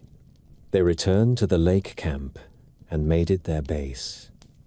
The first winter passed with hunger close and the sea walled by ice. When the spring broke, they explored southward. The sagas speak of a place called Hop, with a long sandbar and shallows where whales came close. They gathered wild wheat and found vines in the woods. The locals arrived in skin boats, and the first trade was fair. Red cloth was cut into bits and bartered for pelts. Then came a quarrel that nobody could mend. A bull broke loose and bellowed in the dawn. The strangers panicked, thought the sound a threat, and returned with numbers and fury. Stones flew, arrows followed. The Norse fought as they knew how, shoulder to shoulder with shield and spear. One woman, Freydis, is said to have stood when the men faltered and shamed them to stand again. Karlsefni saw plainly that a small band far from help cannot fight a war without end. He loaded the ships and turned back. These meetings were brief and costly on both sides. To the people who lived there, the strangers were an armed caravan that appeared with no warning and built halls on fishing grounds and travel routes that had served their families for generations. To the Norse, the land was rich, yet every gain had to be won with caution, and every night could bring a new band of enemies. Trade might have grown. It did not. A knife pricked, a word turned sour, and a spear found a back before the hard work of habit could make friends of any kind. The camp on the headland was likely used more than once. The years cannot be counted, but the layers in the soil do not speak of centuries. It seems to have been a station with a purpose. You go there to cut timber, to mend a ship, to hunt for a season, and to make iron. When the ship is full, and the stores heavy with fish and dried meat, you stand out into the sea and shape a course north and east again. The distance is long, but the way is known. Landmarks repeat. A black cliff that looks like a tooth, a string of islands white with birds. The sight of drift ice, even in summer, tells you that Greenland is near. Why did they leave the Western country to the people who had always held it? The answer is in the numbers and in the miles. Greenland could barely support its own farms. It could not send men every year to defend far villages. The ships were few. A season of fog or ice could close the door behind a voyage for a year or more. The goods that paid for the risk were not secure. Timber and furs were valuable, but could be had closer to home. Walrus ivory and the Arctic hunts yielded more silver for the risk. The settlers who went to Vinland saw a fine place to visit and a dangerous place to own. Still, the memory of that coast did not vanish. For generations, men in Greenland spoke of Markland as a source of timber when storms had stripped their own beaches bare. Hunters who pushed north in summer carried stories of forested rivers farther west. In Iceland and Norway, skalds made songs of Leif the Lucky and the new lands he had found. The written sagas came later, shaped by many hands. But when you lay them beside the iron in the Newfoundland turf, you hear truth at the core. The Norse reached North America 5 centuries before other Europeans. They walked its beaches, tasted its berries, fought its people, and went home. On a quiet evening at Brattahlid, you can imagine Leif on a bench outside his hall with the light turning the fjord to gold. He has a cup of ale in his hand and the smell of tar on his clothes. He speaks little and watches the tide slide past the skerry at the mouth of the inlet. When he does speak, he names each landmark between Greenland and the western shore, the way an old man names the sons of his friends. He knows the feel of the wind rolling up from the warmer south and the sharp smell of ice when you stand too far north. He knows that a world wider than the old stories tell lies there if men ever find the strength to claim it. The Baltic is a quiet sea in fair weather. It smells of pine and cool weeds. In summer, the daylight lingers and the water lies flat as hammered tin. Along its western rim stand the trading places of the Swedes, with Birka and later Sigtuna drawing men from farm and island. On the eastern shore lie long inlets and sandy spits, and behind them dark rivers run inland through alder and birch to a deep continent. There the wealth is fur and wax and honey, and there are people to be taken and sold where silver is weight and measure. The men who sailed these routes were kin to the raiders of the North Sea, but their hunger ran east and south. In Swedish mouths, others called them rus, a word that may have begun as the name for rowers on the coast of Finland, and then bound itself to the men who came in tall, fair boats. They moved first to the Neva, then into the flat sheet of Ladoga, then up the Volkhov to a fortified landing at Holmgard, the island yard, later called Novgorod. They wintered at Staraya Ladoga, the old harbor that watches the mouth of the river.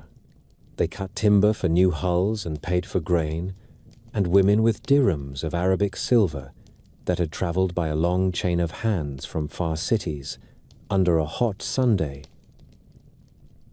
Their road forked in the inland lake country. One branch went by the Volga to the markets of the Volga Bulgars and the city of the Khazar kings on the lower river, and from there into the Caspian. The other branch took them up the Lovat and down the Dnieper toward the Black Sea and the walls of the richest city in the world. These were not guesses. The routes were laid out by habit and by need. A boat might be a dugout cut from a single tree, or a light-built shell of planks, but in shallow choke points, men carried them on shoulders over wet stones and reed beds. The portages had names that stuck in the mouth like gravel. Later, a Byzantine emperor would write them down with care, with notes on each rapid of the lower Dnieper, and on which side a crew should drag a hull to save it from being shattered. The trade itself was as old as the first market fire.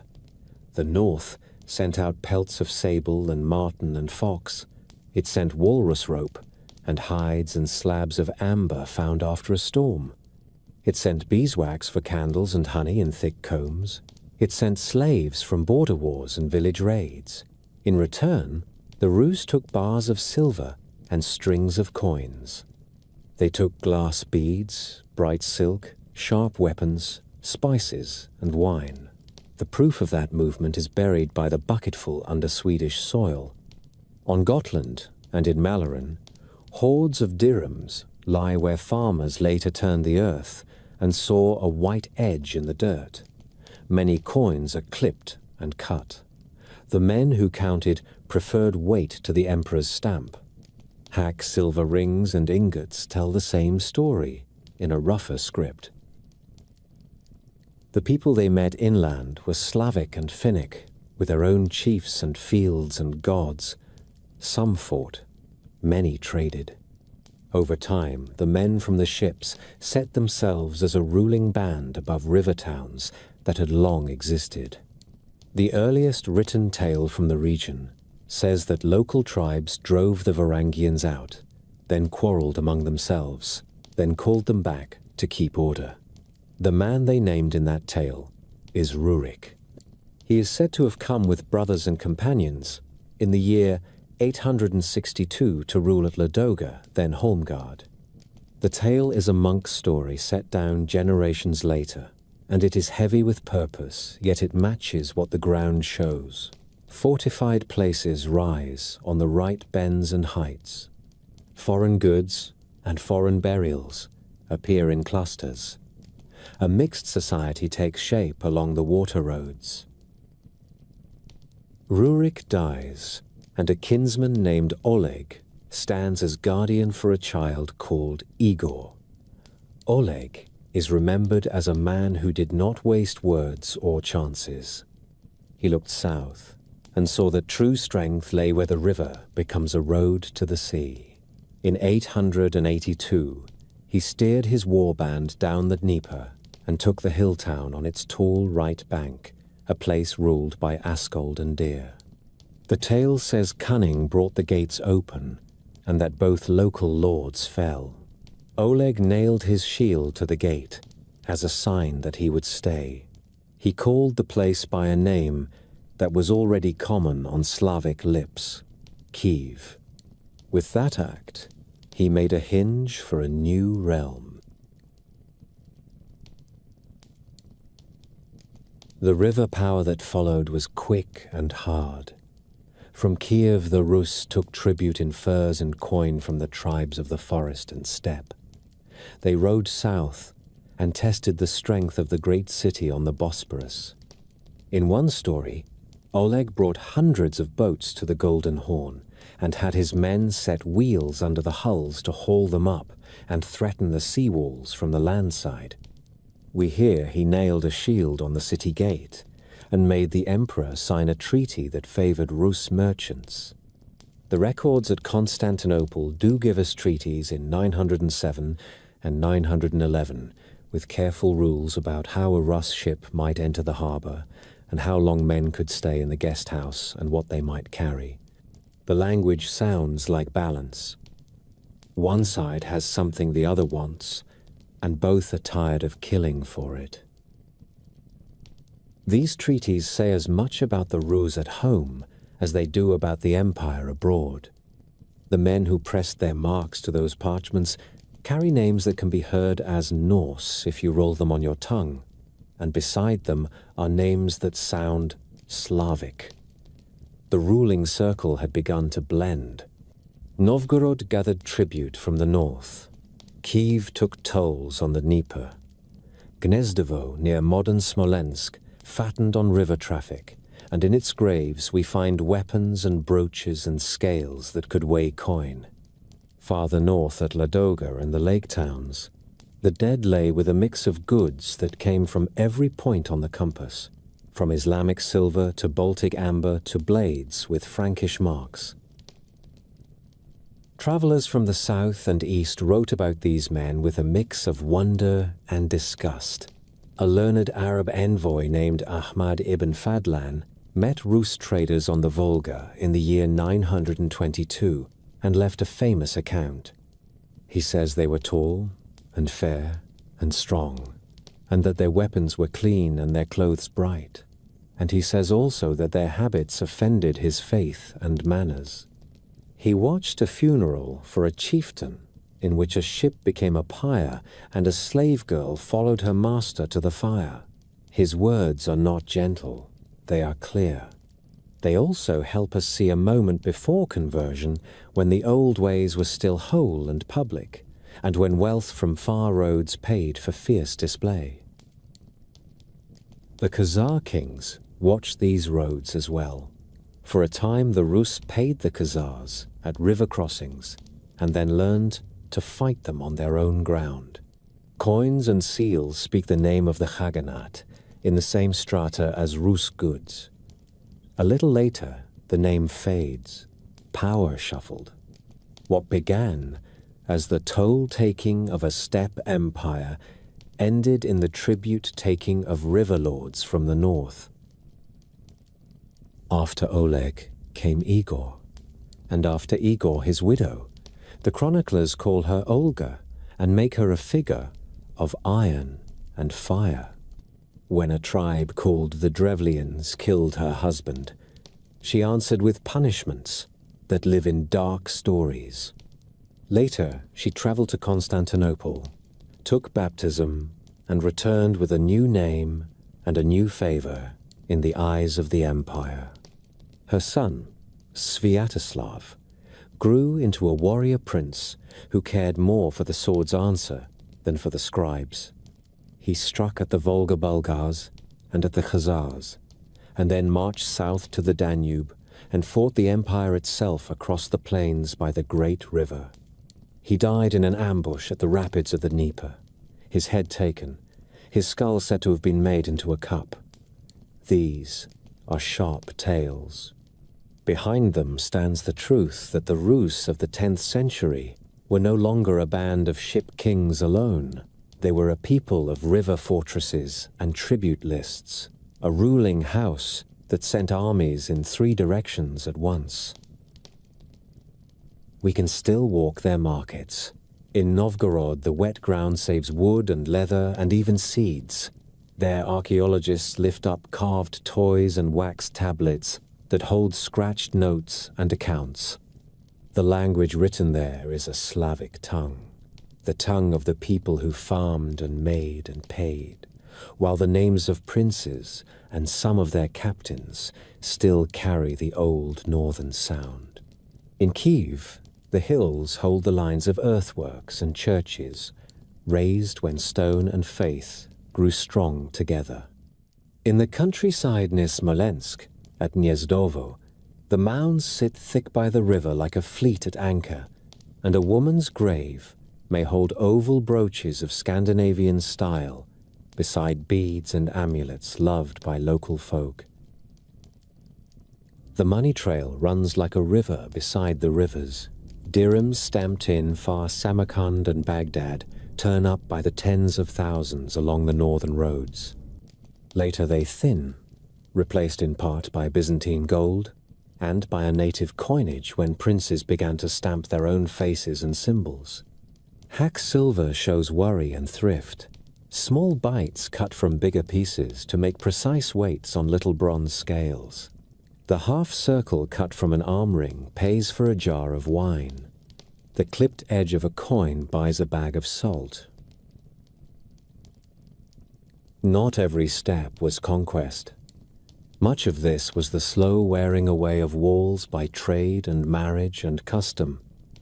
A Norse captain took a local wife, and their child learned both prayers.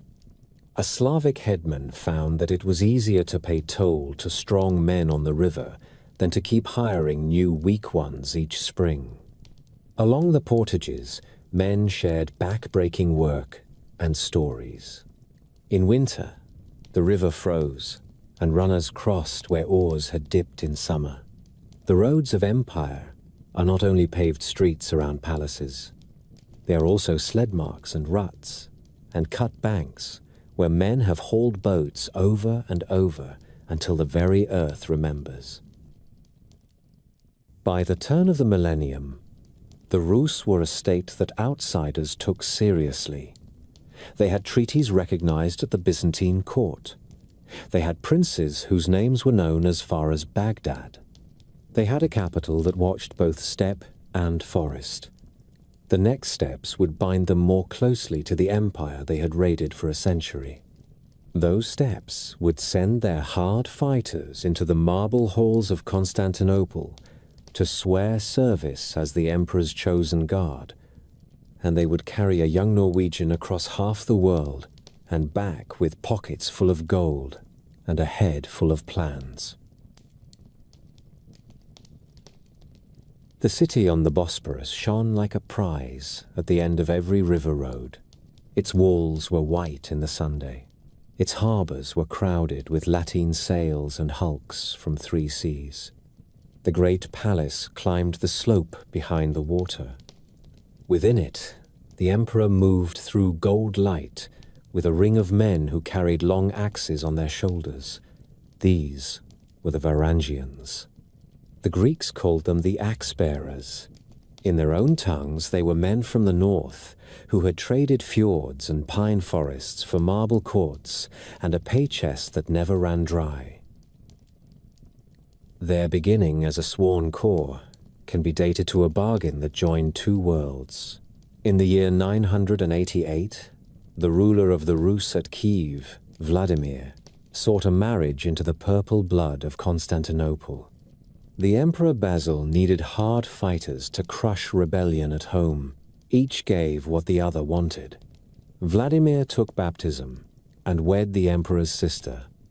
Basil received a column of northern warriors. Thousands of tall men used to hard marching and close work with spear and axe. They swore to serve the emperor who hired them, not any faction at his court. In return, they took good coin, gifts, and the right to stand near the throne on days when few men were trusted to carry steel. The first test came at once. Basil's rivals had raised the provinces against him. In 989, he marched along the Asian shore of the straits to break Bardas Phocas and his army. The new guard crossed with him. The rebel host was strong and sure, and had beaten imperial armies before. The battle at Abydos ended those hopes. Phocas fell dead before the charge began, and the Varangians went in with the weight of fresh men whose oath was to the person of the emperor. They cut paths where the line would not give. When the dust settled, the revolt was broken.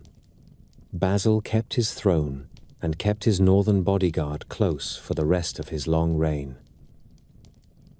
From that time, the Varangians became a fixed presence in the city. They guarded the doors of the throne room and the imperial bedchamber.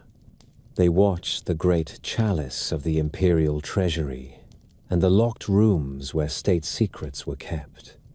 They stood with their axes at ceremonies in Hagia Sophia, silent while choirs and censers filled the church with music and smoke. On campaign, they formed the last shield around the emperor in battle and the first wall in a retreat.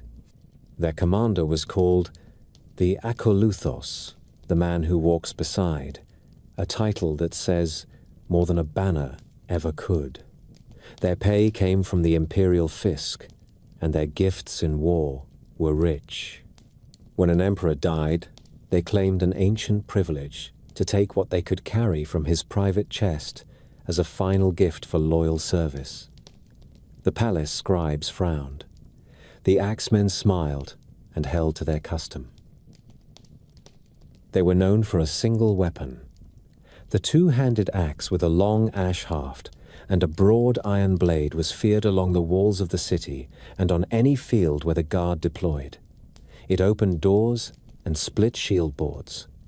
It broke the pommels of swords and cut reins so that enemy horsemen fell into a tangle. The guard also carried round shields and short swords and daggers for work in tight spaces, and many a Varangian wore a mail shirt under a silk tunic when he stood watch in the gold rooms. In time, an officer might be given a Byzantine title and a silk belt and be invited to the banquets where peacocks were carved and foreign envoys gaped at the ritual of the court. Campaign work took them far. Under Basil, they fought the long war in the Balkans that ended with the breaking of Bulgaria. In 1014, the emperor trapped the Bulgar army at the mountain pass called Clydian. The day was a slaughter in close country. Greek chroniclers do not name the Varangians there outright, but the guard marched with Basil in those years and bled in the same dust. In later decades, they sailed west under the general George Maniacs when the empire tried to retake Sicily from the emirs. The army that landed in 1038 was a hard mix of Varangians, Lombards, and Norman adventurers.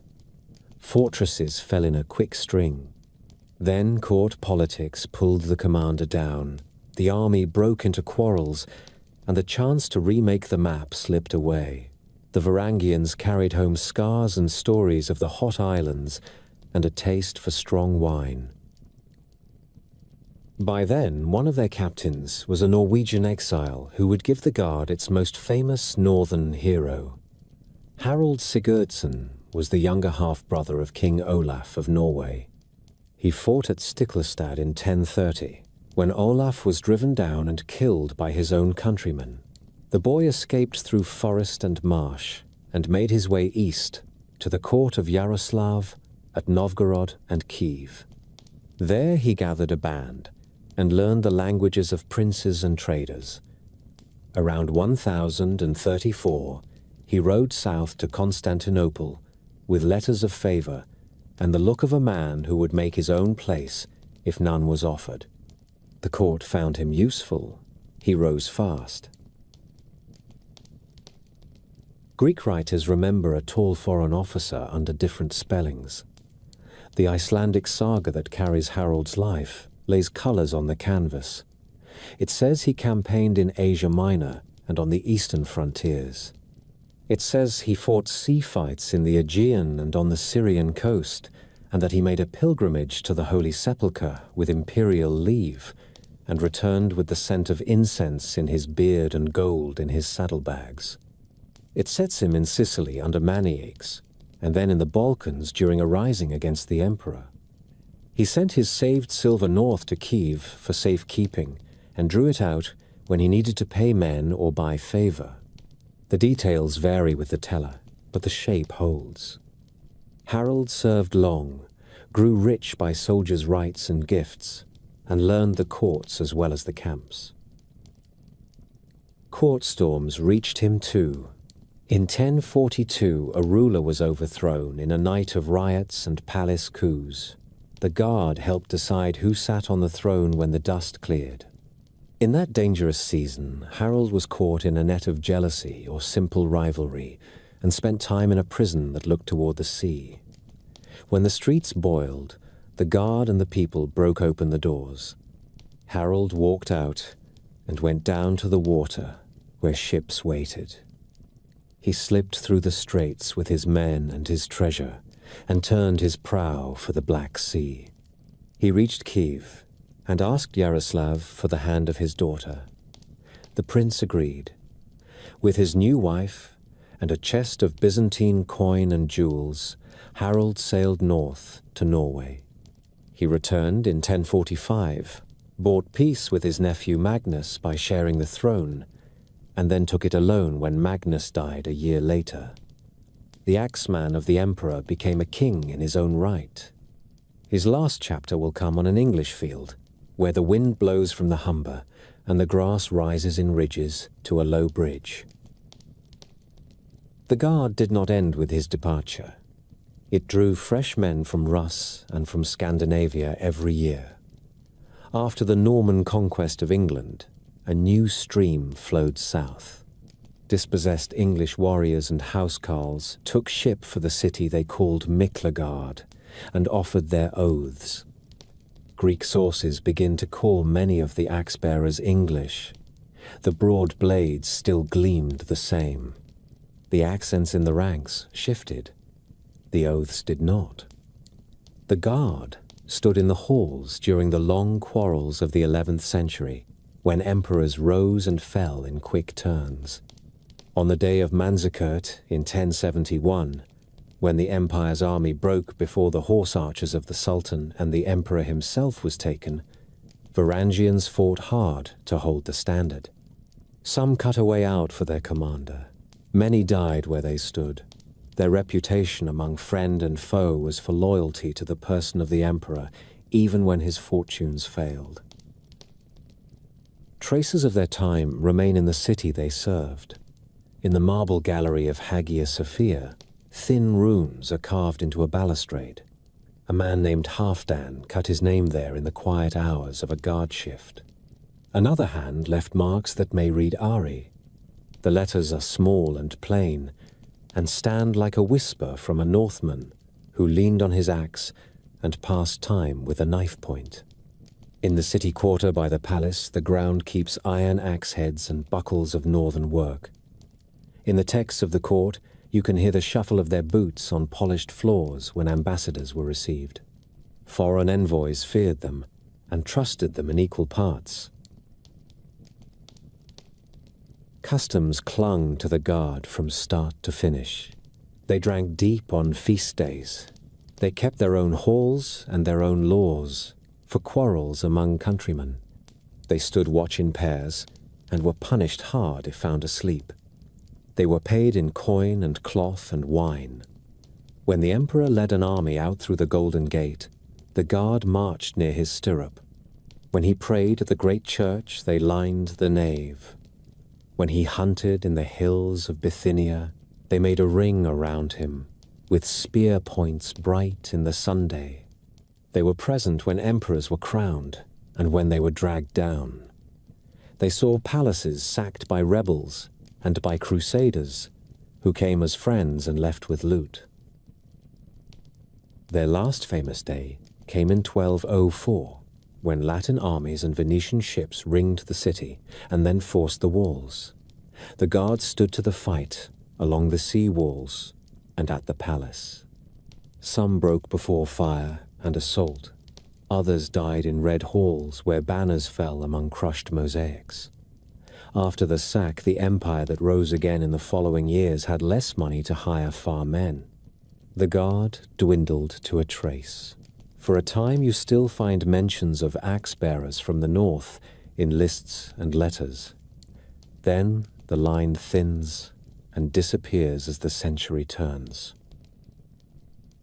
Across those 200 years, the Varangians left a clear mark. They brought the fame of the north into the most formal court in the world. They carried the habits of Viking war into the system of a Mediterranean empire and became part of that system without losing the pride that drew them there. Men like Harold learned that a shipborne warrior could become a captain, a courtier, and at last a king after service in the south. Many others learned that the safest place for an oath-keeper was sometimes at the shoulder of a stranger who needed a steady hand. A farm in the north is a world in itself. The longhouse sits lengthwise to the wind, with the gable facing a view the family loves. Timber frames the walls where there are trees to be cut. Turf thickens the walls where timber is scarce. A steep roof carries thatch or turf. Smoke from the central hearth finds its way along the rafters and seeps out through the roof, so that in winter a brown haze softens the light. On one end of the house you hear beasts shifting in their stalls when frost bites hard. On the other end, people sleep on raised platforms lined with furs and wool blankets. Benches follow the walls. Chests serve as seats by day and as coffers by night. A carved high seat marks the place of the head of the household. Keys hang from the brooch of the woman who keeps the stores. Those keys mean more than iron. They mean the grain bin opens at her word, and that the household stands on her judgment as much as on his. The day begins with embers coaxed into flame, and with porridge from a pot that never cools completely. Soapstone pots perch on flat hearthstones and take the heat slowly. Flat bread cooks on an iron plate. Children carry water from the spring and split kindling with a short axe worn smooth by many hands. When snow lies deep, a path is kept with a shovel and sled. When summer rises, the doors stay open, and the house breathes like a living thing. Work is the shape of the year. Spring turns mud to soil and calls for ploughs. Where the land is rich, a team pulls a heavy ard and lays straight furrows for barley and oats and rye. Where stones lie close to the surface, a light ard bites shallow, and men follow with forks to break clods and pull roots. Calves and lambs arrive, and the byre becomes a chorus. Bees hum in wicker hives. Men patch fences, swap foals, and watch the peaks for the last hard snow. Summer is a rush. Hay must be cut from every meadow that will bear a scythe.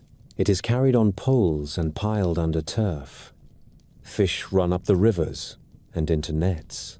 Smokehouses turn sweet and dark as salmon and trout hang above slow fires. Cod dries hard on frames near the sea. Seal and whale make feasts when luck and weather agree. Autumn is slaughter time and a time of reckoning. Butter is packed into vats. Cheese is set on shelves where air moves gently. Meat is salted, dried, or smoked. Barrels are topped up with ale brewed from barley and flavored with herbs. Winter is mending and story. Looms sing under steady hands. Iron is brought from the shed where the smelter stands, a low clay stack that turns bog ore into rough blooms. The smith wakes the charcoal, breaks the bloom into bars, and draws out nails and knives and hinges with blows that ring in the frost. Trade reaches even the loneliest farm. On market days, people come from valleys that are a day apart by foot and an hour apart by boat. Scales and weights come out of pockets and bags. Silver is measured by weight. Coins are clipped, and rings are cut into neat fractions that match the tiny stones in the scale pans. A potter from the south lays out bright glazed cups that will go to the high table of a local jarl. A comb maker sells antler teeth that catch every hair. A leather worker brings new shoes and a packet of awls. From ships that have touched at far towns come glass beads and iron swords, and good steel that holds an edge when a farm-made blade will nick. Towns like Hedeby, Birka, Ribe, and Kaupang grow along easy anchorages.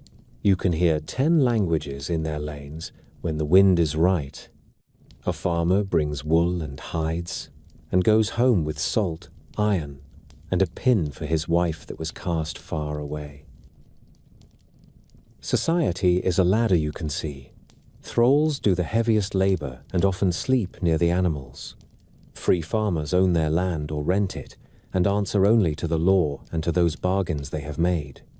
Jarls hold estates, and call men to their hall with gifts. A clever man of low birth can rise by skill and luck. A careless man of high birth can fall by folly. Fosterage binds families. A boy may be sent to a friend or a kinsman to learn manners, law, and fighting. A girl may be placed in a household where she will be valued and later matched. Friendships are forged as strong as blood ties. Oaths matter. A man who breaks an oath is marked in memory and in song. Women hold more space than in many other lands. A wife can own property. She keeps the keys. She may divorce an abusive man by calling witnesses and sending him from her door with his goods in his arms. She runs the farm when her husband is on a voyage. She manages cloth and milk and the household accounts. Her brooches show wealth and taste. Oval brooches and bead strings fasten a dress over a long undertunic. A knife hangs at her side. She owns it and uses it. The dead tell the same story. Graves of women often hold keys and looms, weights and rich brooches. That speaks of authority as much as of ornament. Food is what the land allows, and what skill can turn into comfort. Barley bread is common. Flat cakes bake on an iron plate. Thick porridge fills bowls in the morning and carries people through a day of work. Stew simmers with meat and roots. Leeks, cabbage, and peas grow close to every door. Herbs give flavor and medicine. Dill, parsley, and angelica have their place. Fish is everywhere. Herring and cod feed whole coasts.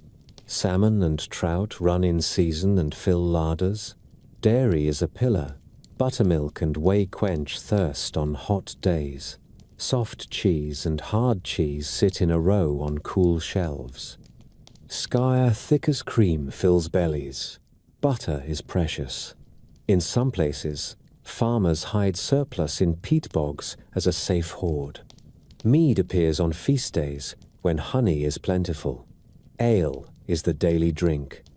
Clean water is valued, but ale carries grains into the body and keeps illness at bay more often than not. Clothing keeps out weather and speaks. Wool rules in the north, where it sheds water and holds warmth. Linen underclothes feel cool in summer. Dyes pull color from madder and woad and weld. A cloak pinned at the right shoulder frees the sword arm. Boots from good cowhide are worth a line of silver. Fur trims keep frost from the cheek. Men choose beards or moustaches to fashion. Hair is combed daily. Saturday is the washing day in many places, and neighbors notice. Music and games fill winter. A lyre sits on a bench near the high seat. Flutes of bone and pipes of wood come out in the evening. Children have wooden animals and carved boats to launch on a pond in spring. Adults push pieces across a board patterned for Hennefatafel and bet on the outcome with a laugh that can turn serious. Skalds earn meat and seat by reciting verse that tells old deeds and lays a sharp edge on new ones. A good poet can heal a quarrel with praise and can wound with a single couplet. The best carry the memory of a people in their heads and give it back in a weaving of sound and image that no book can match. Belief draws close at hand. Men and women make offerings at farm halls and sometimes at sacred groves. Thor is named in storms, and when the sea grows steep, Freya is asked for good years and for peace. Odin takes the thought of those who seek wisdom or victory. A small image on a shelf, a hammer on a thong at the neck, a prayer said over a cup before it is passed, these are daily things. Midwinter is marked by a feast that can last for days. The first sheaf of grain has its own rite in harvest time. When someone dies, the family chooses the old way or the new, if the new has reached that valley. A man may be laid with his weapons, and a woman with her brooches and beads. A boat may be set in the ground and filled above with stone. In other places, a grave is simple, and a cross is set at the head. In both, love and memory do the same work. Health is a matter of luck and skill. Midwives know every sign in a birth that will go well, and every sign of danger. Herbs soothe fevers and clean wounds. Bones are set with splints and hope. People understand that sweet water, clean hands, and fresh air matter, even if they do not speak about it as scholars do. Lice combs are common. Tweezers and ear spoons rest in small leather kits. A well-kept body is not vanity. It is a guard against sickness and a sign of respect for neighbors. Crafts tie the farm to the world. Weaving holds its own kingdom. Loom weights hang in neat rows, and a weaver controls the colors and the pattern the way a captain controls a ship. Spindle whorls, made of clay or stone, sit heavy in the palm. A skilled woman can turn fleece into thread as steady as a river. That thread becomes vadmol, a stout cloth that can serve as money when silver runs thin. Iron gives shape to the day. A farmer who can make and mend is worth his place at any table. A good whetstone keeps tools keen. Tar pits in the forest reduce pine into pitch for waterproofing hulls and roofs. In winter, men make rope and rivets, and the small things every voyage needs. Children grow up learning by standing next to work. A boy helps at lambing and learns patience. A girl counts cheese on a shelf and learns the scale of the year. Older children read runes scratched into wood or bone if someone in the valley is willing to teach. Runes hold names and short messages and prayers. Later, they will give way to Latin letters, but for now, they serve. Fostrage sends children to other halls in peace. The bonds forged there help keep swords in sheaths when arguments rise. Travel bridges distance. In summer, the sea is a road. Boats fight wind and tide along the skerries and into fjords. In winter, frozen rivers make smooth paths for sleds. Skates carved from bone carry a child across a pond. Skis carry a hunter across deep snow in spruce country. A farm may seem far from the world, yet news travels with the speed of sails and hooves and with the habit of people who enjoy telling a good story. Feasts crown the calendar. A wedding fills the hall with friends and new kin. A funeral fills it with grief and with a solemn pride that the dead is sent on with gifts. Gifts move at every gathering. A lord gives arm rings and good cloth. A farmer gives cheese that took a summer to make, and ale that took a field to brew. Those gifts mean you can ask for help when the river floods, or when a roof fails under heavy snow. Hospitality is a duty. A stranger can expect shelter and a bowl of stew. A guest who overstays or who breaks the household peace can expect a door shown with firm words. Weapons rest near the door, even on quiet farms. A spear leans against a post. A round shield hangs where a hand can find it in the dark. A sea-axe rides a belt every day. These are tools as much as weapons. Wolves test the flocks. Men quarrel when ale loosens tongues. The world is not gentle. It is also not without mercy. Law tempers anger. Custom adds oil to waters that ripple with pride. From these houses, lanes, and fields, the great voyages take their start. The men who stand by the prow and the women who keep the fires are shaped by the same habits. Frugality, courage, memory, and a love of plain talk. The world beyond the headland begins in the smoke of a hearth and the order of a storeroom. A ship that crosses a sea is built with the same steadiness that turns raw fleece into cloth and warm milk into cheese. A warrior in the north is first a farmer with calloused hands. He keeps his weapons close because the world is uncertain. A spear stands by the door. A round shield hangs on a peg with its boss bright from oil. A short sea-axe rides his belt. When a levy is called, he shoulders a shield and joins his neighbors in the line. The spear does most of the work because it is cheap, strong, and quick to learn. Axes are common on farms and deadly in a fight. Swords are prized and rare. A good blade sits in a family for generations and gathers stories of its own. Early swords show the wavy lines of pattern welding. Later blades carry clear marks from Rhineland forges.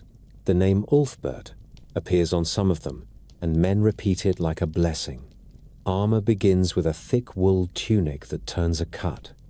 Mail shirts belong to the wealthy. Helmets are iron caps with a narrow bar to guard the nose. No horns curl from their sides. The shield wall is the main craft. Men lock boards and plant feet. The line moves like a living fence. A steady wall wins the day, more often than a wild rush. When the wall breaks, the killing begins. Tales speak of berserks who bite the rim of their shields and leap like madmen into battle. There may have been such men. They were never the rule. Most fighting is work done in mud and smoke, with discipline and cold nerve. Archers stand behind the wall and send shafts into faces and gaps. Slingstones whistle. Afterward the wounded groan and the living count spoils and friends. The law follows the war. Captives can become thralls. Ransom can set a man free. Oaths settle quarrels when both sides are tired of blood. Ships make this world possible. A longship is a masterwork of wood and iron. The keel runs the length and gives the hull its spine. Oak ribs rise from it like the bones of a fish. Overlapping planks are riveted with iron and corked with wool and tar. This clinker build lets the hull flex and ride the sea without cracking. A single mast stands amidships with a square sail of wool that is thick with grease to shrug off spray. When the wind fails, oars bite the water, and the crew sings time. The draft is shallow. A longship can gallop up a river and slide off a sandbar on the next tide. The steering oar is fixed on the right side. That is why the right side is the steerboard side, and the left side is the port where the ship is brought into the quay. Finds in graves and in old harbours tell the same tale. At Oseberg, a noble burial held a long ship with carved animal heads and a wagon and sleds that speak of pride in craft as much as in war. At Gokstad, another ship lay under a mound with wide beam and sweet lines for open water. In Denmark, the Skuldelev wrecks were scuttled as a barrier in a fjord, and now lie in a museum as a school in wood and iron. One hull is a swift warship. One is a stout trader. They show that the North built to purpose. The Nar is the cargo boat, with deep belly for wool and timber. The Skeed and Sneki are warships, lean for speed and quick landings. Sails may show colour from plant dyes and stripes woven into the cloth. Ropes come from hemp and animal hair. Tar from pine fills seams. All of this is skill layered over skill. Every rivet head is peened by a hand that knows how many blows will do. Navigation is a craft of signs and memory.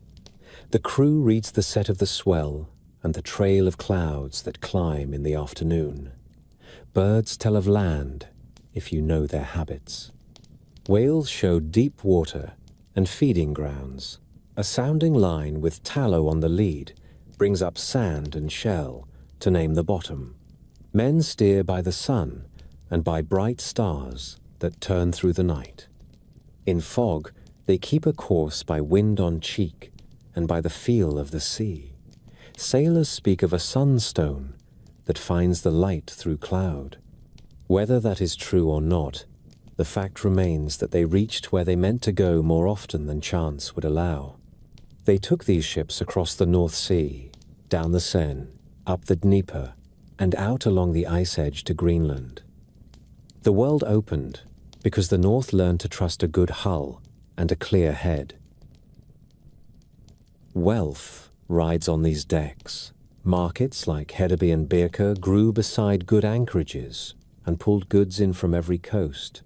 Merchants weigh silver on little scales with neat bronze weights shaped like ducks and barrels.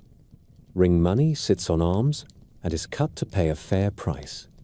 Hack silver clinks in leather bags. A man who has never seen a king can still name coins from far places by touch. Amber from Baltic shores travels south. Walrus ivory from Greenland travels east. Furs, wax, flax, iron, stockfish, and wool cloth crossdecks and borders. In return come glass beads, spices, wine, and blades with maker's marks in neat letters. Trade builds towns. Towns teach people to count and to keep promises. A reputation can earn you credit or close a door. Art and craft fill daily life. Woodcarvers turn prows into beasts that seem to breathe. The animal styles have names today because their forms are so sure. The tight knots and gripping beasts of the Bore style. The bold ribbons and standing beasts of the gelling style. The slender animals and thin tendrils of the urns style that curl like smoke. Metalworkers cast brooches in bronze and silver. Blacksmiths case hardened blades so that an iron edge will hold a bite. Weavers finish tunics with tablet-woven bands that glow with color. Tablet cords also tie up sails and make harness that does not fray. In ship burials like Oseberg, the wagons, sleds, and tapestries show a taste for line and story that does not fade with time. Words are tools as sharp as axes. The runes carry names and brief messages cut into wood, bone, and stone. The older set of runes gave way to a younger set, with fewer signs that suited the speech of the age. Rune stones rise beside roads and at farm gates. They praise the dead and mark land. A father sets up a stone for a son who died on a voyage. A crew sets one for a captain lost in the east.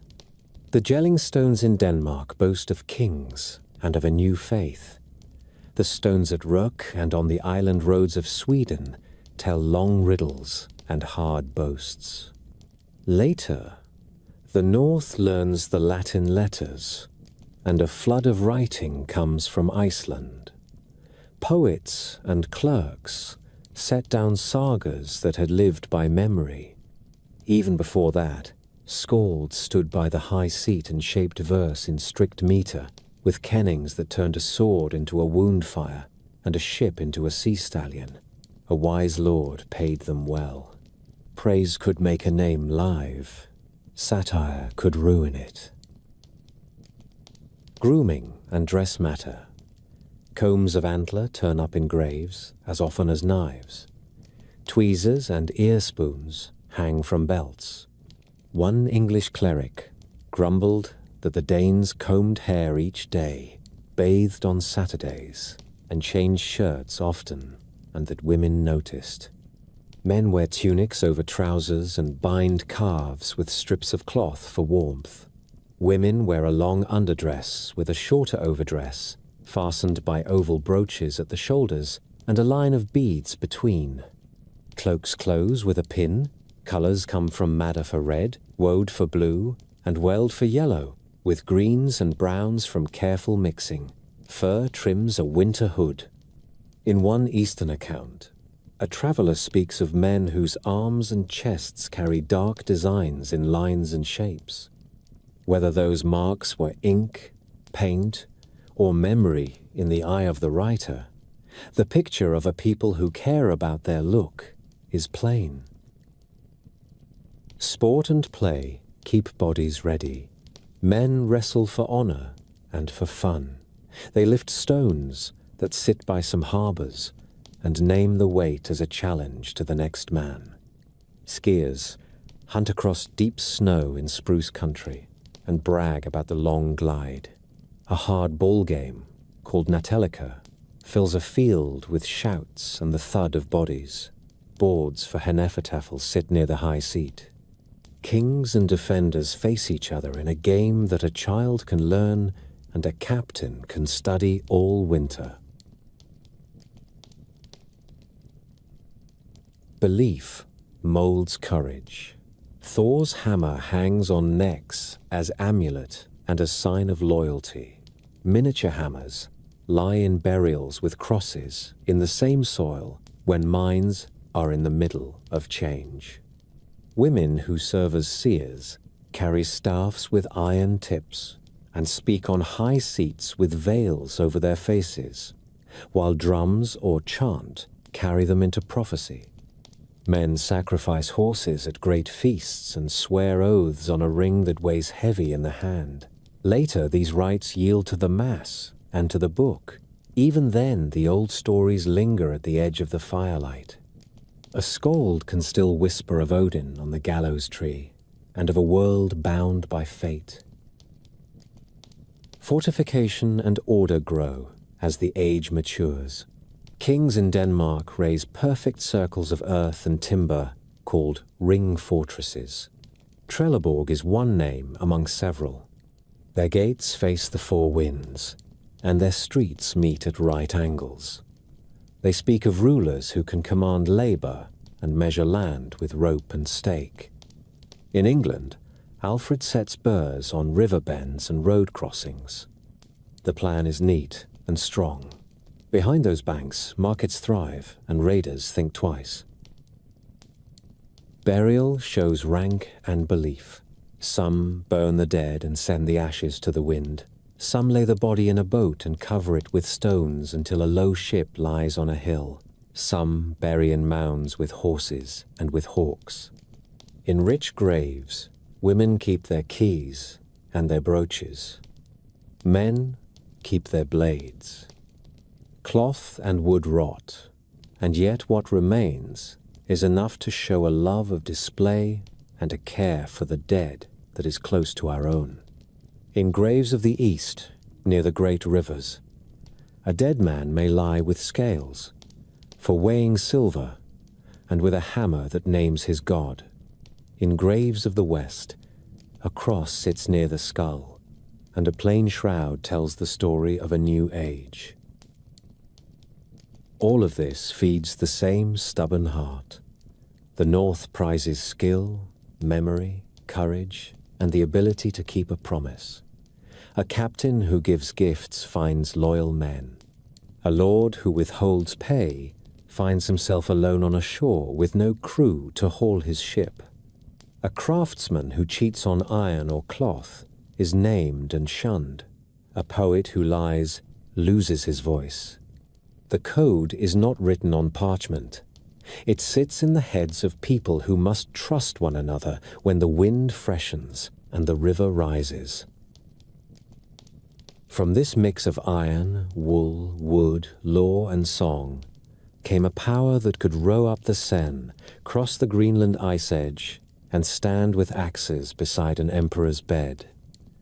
The edge of the age is near. Chieftains will grow into kings. Pagan feasts will give way to church bells.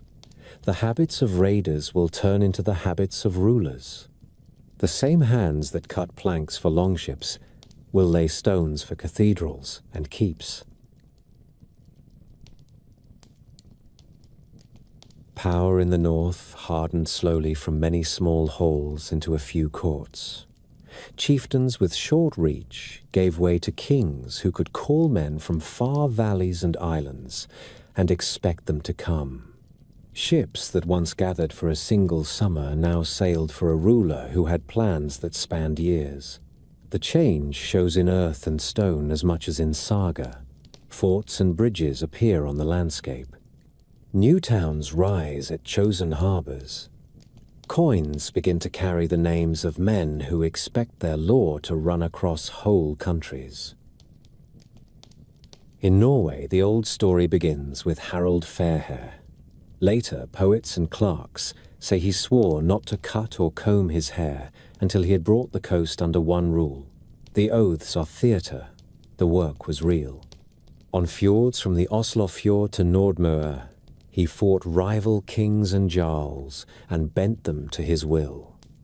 Tradition places a last great fight at Hafrsfjord, near Stavanger in the late 9th century. Whether that battle alone made a kingdom, or only crowned a long campaign, the coast afterward looks different. Powerful families that would not bend loaded ships and went west to Iceland and the Isles.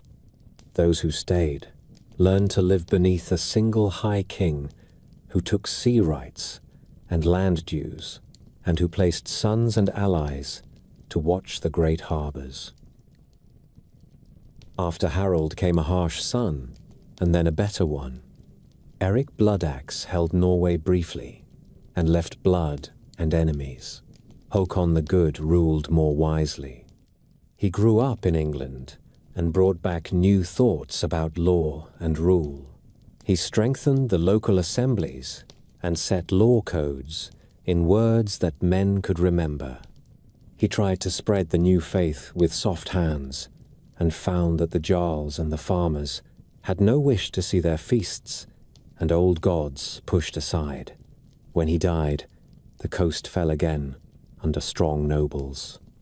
Chief among them were the Jarls of Lade near Trondheim.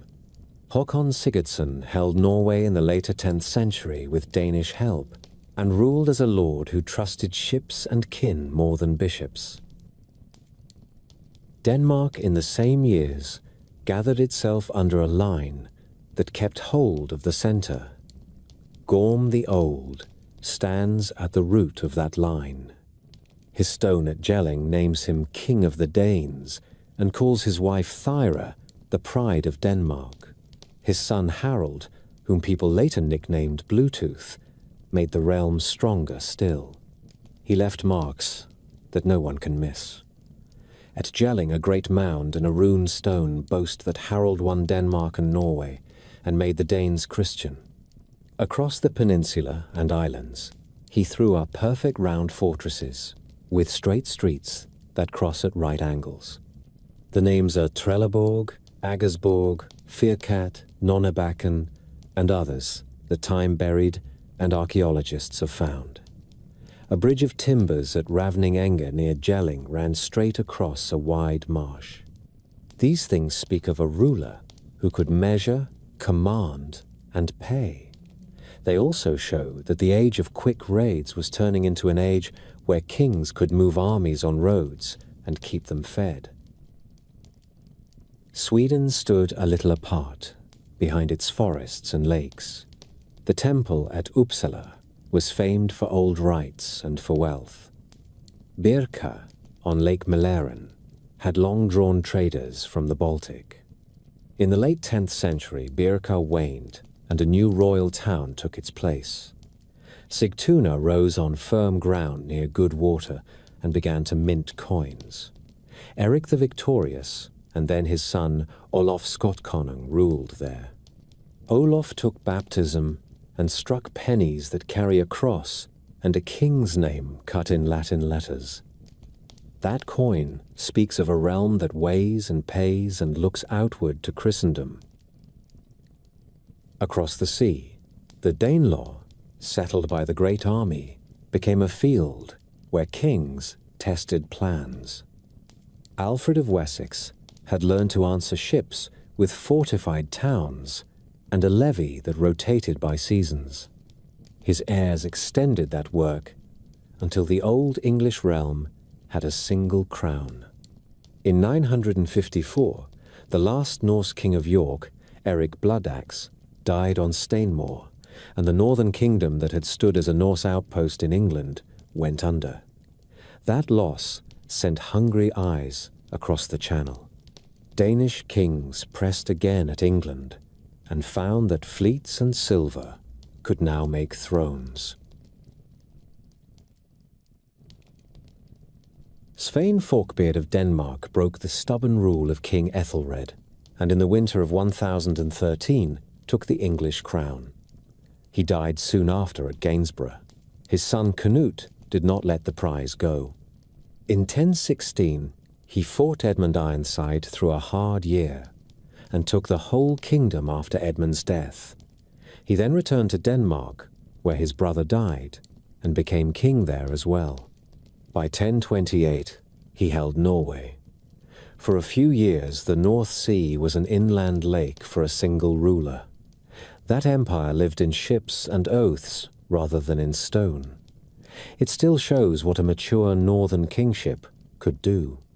Canute kept a household guard that stood like a wall at his side. He summoned earls to rule great shires and bound them with land and law. He sent gifts to Rome and placed bishops who would serve both God and the king.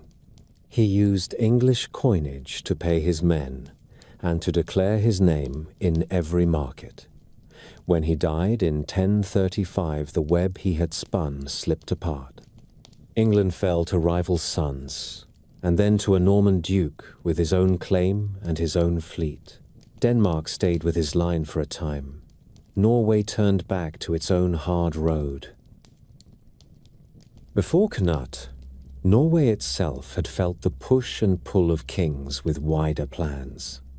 Olaf Tryggvason came to power in 995 and built a fleet the way other men build houses. He ruled only a few years and died in a sea fight at Svolder, where enemies held the windward and his long snake ship stood at bay until boards ran red. Olaf brought traders and priests, founded Trondheim on a good bend, and pushed the new faith with a rough hand that made enemies as well as converts. After him came Olaf Haraldsson, later called Saint Olaf. He fought to break great nobles and to make a king's law reach into fjords where jarls had long held sway. He fell at Stiklestad in 1030 against a host that many Norwegians had joined. In the years after his death, the tales of miracles around his grave made him a figure that kings could use to claim that the realm itself had a sacred root. What turns a war leader into a king who endures? Some answers are simple. Control of good harbors matters. so does a network of halls that can feed men and horses on the move. The deeper answers are about habit. The levies by land and sea become formal service. In Denmark, men speak of the naval levy that fills royal fleets. In Norway, the coastal law assemblies become instruments to call men and to judge cases that once would have sparked feud. Law codes are sung and remembered, then slowly written down.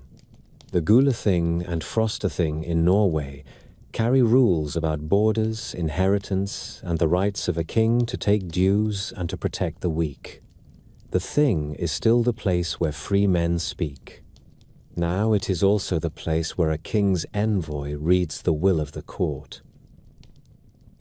Towns rise where kings wish eyes and hands. Ribe and Hedeby had grown from trade. Under kingship, they become tools. At Hedeby, a rampart curls round the harbour, and a canal cuts a path to the Baltic. At Roskilde, a royal seat grows near easy water on Zealand. At Lund, a bishop's staff will soon stand for a church that helps hold a realm together. In Norway, the small market at Kaupang fades, while Nidaros grows on the mouth of the Nidelva under the gaze of the king and the shrine of St. Olaf. In Sweden, Sigtuna serves the same work that English towns already know, a royal place where coin is struck and where oaths to the crown are made in public. Fortification shows a change in the mind of rulers. The great ring forts of Denmark are not refuges built in panic. They are parade ground, magazine, and barracks. Their gates face the four winds, and their streets are straight so that men can move in order. The Danevirk, that long bank on the neck of Jutland, had existed in earlier centuries, but under Harold it grew stronger and higher. Bridges like Ravning Eng are not only practical, they show a king's will writ on the land. Where a king can measure a straight line across marsh and make men bring timber until the line is real, that king will be obeyed. Money and weights are a quiet power. The hoards in Swedish fields tell how silver flowed up from the east and then into the hands of men who counted it by weight. When kings begin to stamp coins, they do more than ease trade. They say that value and law flow from a center. Olaf at Sigtuna puts a cross on his pennies. Knut, in England, puts a crowned face. Harold Bluetooth and his circle likely struck coins at Hedeby near the close of the 10th century. Even where coins are rare, ring money and neat little weights speak of markets that remember prices and of judges who can set fines that can be paid without quarrel. Households change shape under kings. A ruler keeps a warband all year and pays them. In poems they are called housecarls. In prose they are men who eat the king's bread and stand when he stands. Earls who rule under him do the same on a smaller scale. This creates a ladder of service that binds coasts that never before took orders from a distant hall. It also creates resentment. A proud farmer may stomach a levy in summer. He will feel different when a taxman comes in winter to count his cattle and his corn. Kings who forget this truth fall. Kings who remember it give feasts and gifts and listen carefully at the thing. Foreign ties make and unmake plans. Harold Bluetooth bound Norway to Denmark for a time by helping Håkon of Lade. Later, Olaf Tryggvason broke that tie, then faced a coalition that included Denmark and Sweden and the Jarls he had humbled. Knut the Great bound Norway by placing loyal earls at Trondheim while he ruled from England and Denmark. These great arcs show how the new northern crowns think in sea miles more than land miles. The North Sea becomes a road between capitals. The Skagerrak and the Kattegat are not borders. They are halls without roof where messengers pass and where fleets gather. By the middle of the 11th century, the pattern is set. Denmark is a realm that expects a single king and that looks to the islands and Jutland for its strength. Norway is a steep country where kings are made and unmade by their skill with ships, their grip on the Trendelag, and their bargains with the lords of the north. Sweden tightens around Mälaren and looks both to the Baltic trade and to the plains of the south. All three now share more than blades and bloodlines. They share bishops, coins, forts, and law words that are slowly being written with the same alphabet as Rome. From these centers, the age will move toward a new heart. The old gods still keep their places in many valleys, yet kings now build churches beside their halls and marry where priests read rites in Latin. The next chapter belongs to that turn. It will show how a hammer on a thong around the neck can share space with a cross for a time, and how a stone at Jelling can claim that a people has changed its mind about the order of heaven. The change began at the edges. A trader returned from the Frankish lands with a small wooden cross tucked beside his weights. A king who wanted letters sent a boy south to learn the Latin hand. A husband laid a hammer amulet and a cross together in his wife's grave because he feared angering neither heaven. For a long while, the North held two stories of the world in the same mouth. The first clear knock on the door came a century before the Great Conversions. A monk named Ansgar traveled north in the reign of Louis the Pious and reached the market town of Birka on the lake near Uppsala. He preached, baptized a few, and raised a small church under the eye of the local ruler. His journey did not make Sweden Christian, but it planted memory. People remembered that a quiet man from the south had spoken of one God and of a city that held the bones of holy men who had died for that God. Merchants kept the path open. Frankish and Saxon coins bought amber and furs. A new faith arrived on the same decks as wine and steel. Kings felt the pull first. A ruler who wished to stand among Christian princes needed baptism and bishops. In Denmark, the turning point carries a name and a stone. Harold, son of Gorm and Thyra, left his mark at Jelling on a tall runestone that boasts that Harold won Denmark and Norway and made the Danes Christian. The words are more certain than the tales. Clarks later wrote of a priest named Poppo, who held a red-hot iron without harm to prove the strength of Christ to Harold. Whether that trial happened or not, the marks in the earth show that Harold favored a new order. Churches rose near the ring forts that his builders set with rope true lines. Bishops were placed at Ribe and at Aarhus and at Schleswig to tend the realm and to bind the king to the road of Rome. The old gods did not vanish in a night. Their names still hung on lips at feasts and winter blots. Yet from Harold's time, a Danish king, who wished to be reckoned in the councils of Europe, counted the cross among his seals. Norway came to the cross by a rougher road. Traders and kings had already brought the new faith to islands and coasts, and some petty rulers had taken baptism to please Saxon patrons. The real turn came with two men named Olaf. The first was Olaf Tryggvason, who returned to Norway in the last years of the 10th century and made his will felt from the Oslofgård to the north. He founded the town of Trondheim and called builders and priests to his court. He leaned hard on chieftains who kept the old rites and broke idols in public to teach fear. His reign was short. He died in a sea fight at Svolder when enemies gathered against him, but his work carried forward, A few years later, Olaf Haraldsson took the throne. He is the king whom later ages call Saint Olaf. He set up a Christian law with the help of English bishops, sent priests into valleys where the hammer still hung over doorways, and forced stubborn men to choose between law and exile. His push made as many foes as friends. He fell at Stiklestad, fighting a host that included men from every side of Norway.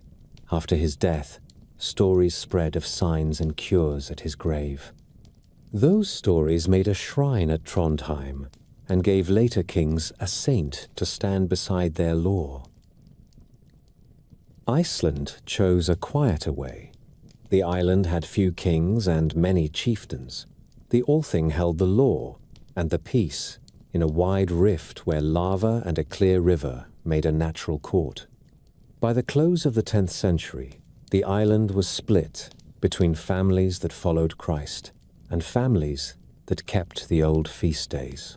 A civil war seemed near. The law speaker Thorgeir lay under a cloak for a day and a night and then gave his judgment. The island would be Christian in law. Heathen rites would cease in public. In private, a man could for a time honor his fathers as conscience and custom required. It was a wise sentence. It kept the island from tearing itself. Soon churches rose on the same ridges where men had once made winter offerings. Priests learned letters, and a literature took root that would keep the memory of the old gods alive in story, even while the Mass sounded in new timbered churches. Sweden was last to bend and slower to let go. The temple at Uppsala kept wealth and fame. Foreign writers claimed that great sacrifices were made there each 9th year, and that kings sat with priests in a grove where the trees bore grim fruit. Whatever the truth of those words, the pull of the old ways lingered longest around that high place. Olaf Skotkonung took baptism about the year when Iceland changed its law. He struck coins at Sigtuna with a cross and a Latin name, and gave land for churches. His sons ruled through a time when the court tilted between priests and men of Uppsala. Late in the 11th century, kings fought over this question in plain sight. One ruler who defended the sacrifices earned a byname that clung to him like pitch. Another drove down the old house and fixed Christian rule in the old heartland. The work was not neat. In the end, the realm stood with Christ, and the tourneys of belief became law.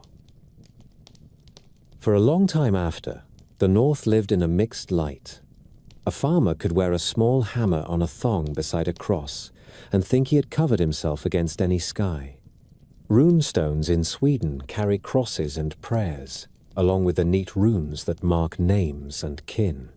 The Jellingstones show beasts that belong to the older art, and Latin words that boast of a new order. In graves, men and women were no longer sent off with ship outlines and burnt bones. They lay in order, heads to the west, with simple goods, if any at all. On other hills, older mounds still lifted their smooth backs above the turf, and boys still ran on them and asked their grandfathers for the names of the men who slept inside. What did the new faith bring that changed more than prayer? It brought a book and a habit of writing. The law that had lived in the mouth of a speaker began to live on vellum. Charters named land and bound men to their word with ink as well as with memory. Priests taught boys to read and to count.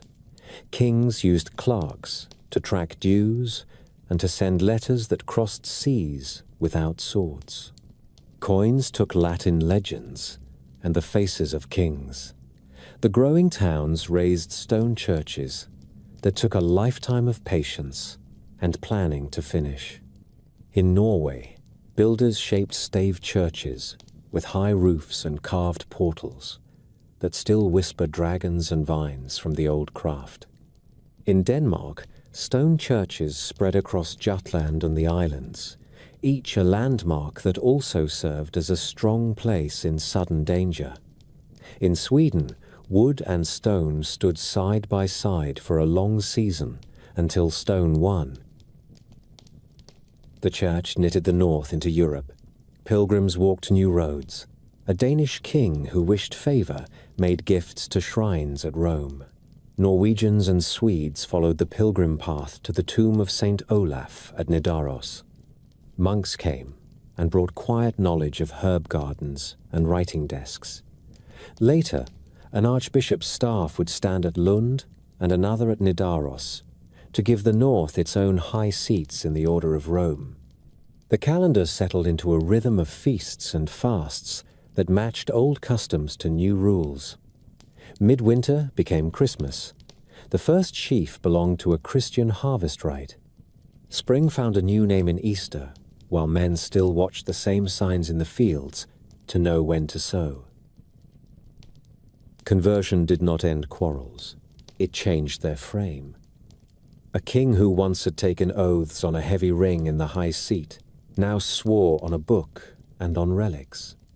A feud that might have scattered into many cuttings could be pulled into the bishop's court and measured in fines and penances. Slavery did not vanish at a word. It ebbed as market ties changed and as priests pressed against the sale of Christians to foreign shores. A bondwoman could still be found at a buyer well into later centuries, yet her children were more likely to grow free and to stand at the thing. The church did not like the old rites that had once crowned a king with a horse sacrifice. The crowning now took place at an altar with the oil of anointing and the hand of a bishop. Kings used the cross as they had once used the hammer. They called themselves defenders of the church and took land for bishoprics, where they also wanted a firm foothold.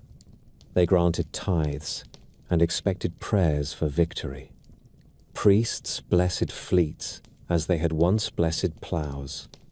An enemy was now named not only rebel, but also breaker of the peace of Christ. In this way, the habits of raiding shifted into the habits of rule. A kingdom that sent ships to burn a monastery in Francia learned to send men to guard a monastery at home and to judge thieves in a court watched by a painted Christ. The old art did not die. It found new work in a Christian house. Carvers set the animals and ribbons of the older styles into door frames and altar rails. Metalworkers cast chalices with the same sure hands that had once cast brooches for a bride. Poets turned their gifts to verse that praised sainted kings and set the cadence of battle to the meter of a psalm. Runes did not vanish overnight. The younger runes were still cut in wood and stone for memorials and for small notes. Over time, Latin letters became the rule for law and for the new histories that rose in Icelandic halls. That is why we can still hear so much of this age in the clear voice of saga prose. The very pen that wrote the lives of bishops wrote also the lives of men who had worshipped Thor. When the old ways receded, they left marks of fear and fondness. Some remembered the gods as proud and wild, and not easily tamed. Others remembered the feasts and the stories, and missed the taste of horsemeat forbidden by new law. Many saw the use of the new order. A settled calendar, a court with records, a parish church that rang its bell at set times, and a network of learned men who could speak to distant kings. These were tools as well as symbols. The North entered the common life of Europe and found that it could speak and be heard in councils far from its own shores. The work of conversion ran beside the work of state building. Harold Bluetooth carved the realm into strongholds and bridged a marsh, while his rune stone declared a new faith. Olaf Tryggvason and Olaf Haraldsson pushed both church and crown into valleys that had long bowed to Jarls. Olaf Skutkonung struck coins that showed a cross and a king's name together. In Iceland, a law-speaker's compromise saved a small country from ruin. These acts tied belief to rule. When the bell rang in a new church, it also rang for the king who had paid for its stones. By the middle of the 11th century, the hammer had given way in public to the cross. Not everywhere, not all at once, and not without stubborn places that held out. Yet the tone of the age changed. Raids still happened, but not as before. Kings used fleets to fight other kings, and not to burn the houses of God that stood within their own laws. Warriors carried the sign of the cross on shields and blades that had once been blessed in a farm hall. The old gods walked into story and into the long memory that runs through poems and sagas, and there they kept their dignity. The north did not grow soft. It grew orderly in a way that surprised neighbors who had learned to fear only its sudden sails. That new order will shape the last acts of the age. A sainted king will become the heart of a shrine that draws pilgrims. A Danish king will fall for his stern defense of church rights. A seasoned Norwegian will ride south, seeking a crown and meet his fate on an English field. Then a duke from the Norman shore will cross, with a banner that bears a cross and a past that carries the smell of pitch and salt. The North had learned to pray in churches and to count in coin, but there were still captains who dreamed in the old measure. Among them none burned brighter than Harald Sigurdsson, whom skalds called Hardrada. He had crossed half the known world, taken pay in the marble city on the Bosporus, bought his return with gold and wits, and made himself king in Norway. He carried himself like a man born for hazard. In age, as in youth, he loved a long bet. England turned his eye. In the first days of 1066, the death of Edward the Confessor opened 3 roads to a single throne. Harold Godwinson took the crown with the blessing of the English council. William of Normandy claimed a promise and the favor of Rome. Harald Hardrada reached for a right by old agreements that bound Danish and Norwegian kings to English heirs, a tangle of oaths that matters less than his will to test it. A fallen Earl of Northumbria, Tostig Godwinson, offered him the key to a northern landing and a grievance sharp enough to draw swords. The old sea roads waited, as they always had. The summer saw Norway ring with the sound of axes on timber. Harold gathered ships and men from fjord and farm and led them across the Skagerrak to the islands north of Scotland. He took the Earls of Orkney into his train. He sailed for the mouth of the Humber and turned up the Ouse toward York. The English north stood in his path, with banners from Mercia and Northumbria under 2 young earls, Edwin and Morcar. On a day in late September, the shield walls met at a place called Fulford Gate, in low ground cut by a beck near the city.